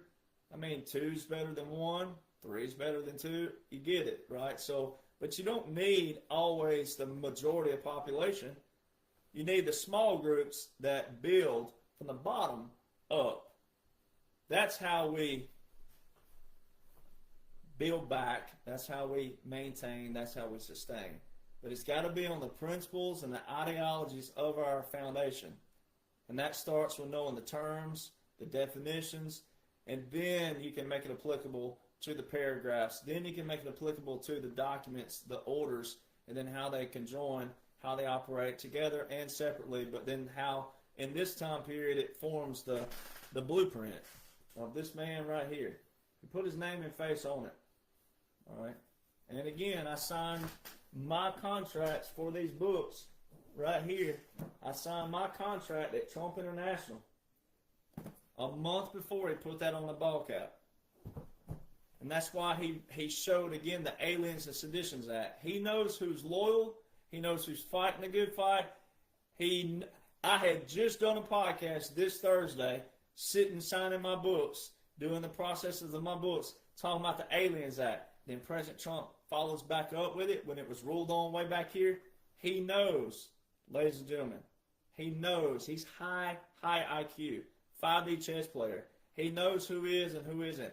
He knows that I sat at his table. He knows that I sat in his chair. The only person allowed to sit in his chair at his reserve table at his private golf course to sign the publicity contract to write those books. He knows. He knows. And there's a bunch of people out there working for President Trump, a bunch of people working for the military, a bunch of people working internal, external. There's a bunch of people in multiple spots. But he still knows. He is that genius level. He is that high IQ. He can compartmentalize, multitask that much. He's just genius. All right? A lot of people think that I am, I guess, because I can retain so much, but he is way up there. All right? So, just letting you know and reminder. So, anyway, I hope you guys have a happy Thanksgiving. I'm going to share that with my family this week. I hope you do as yours as well. And hope you don't get in arguments. I don't promote that, but I just thought it'd be humorous in another kind of way.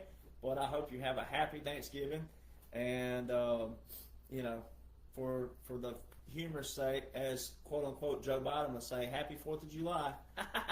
Nah, happy Thanksgiving.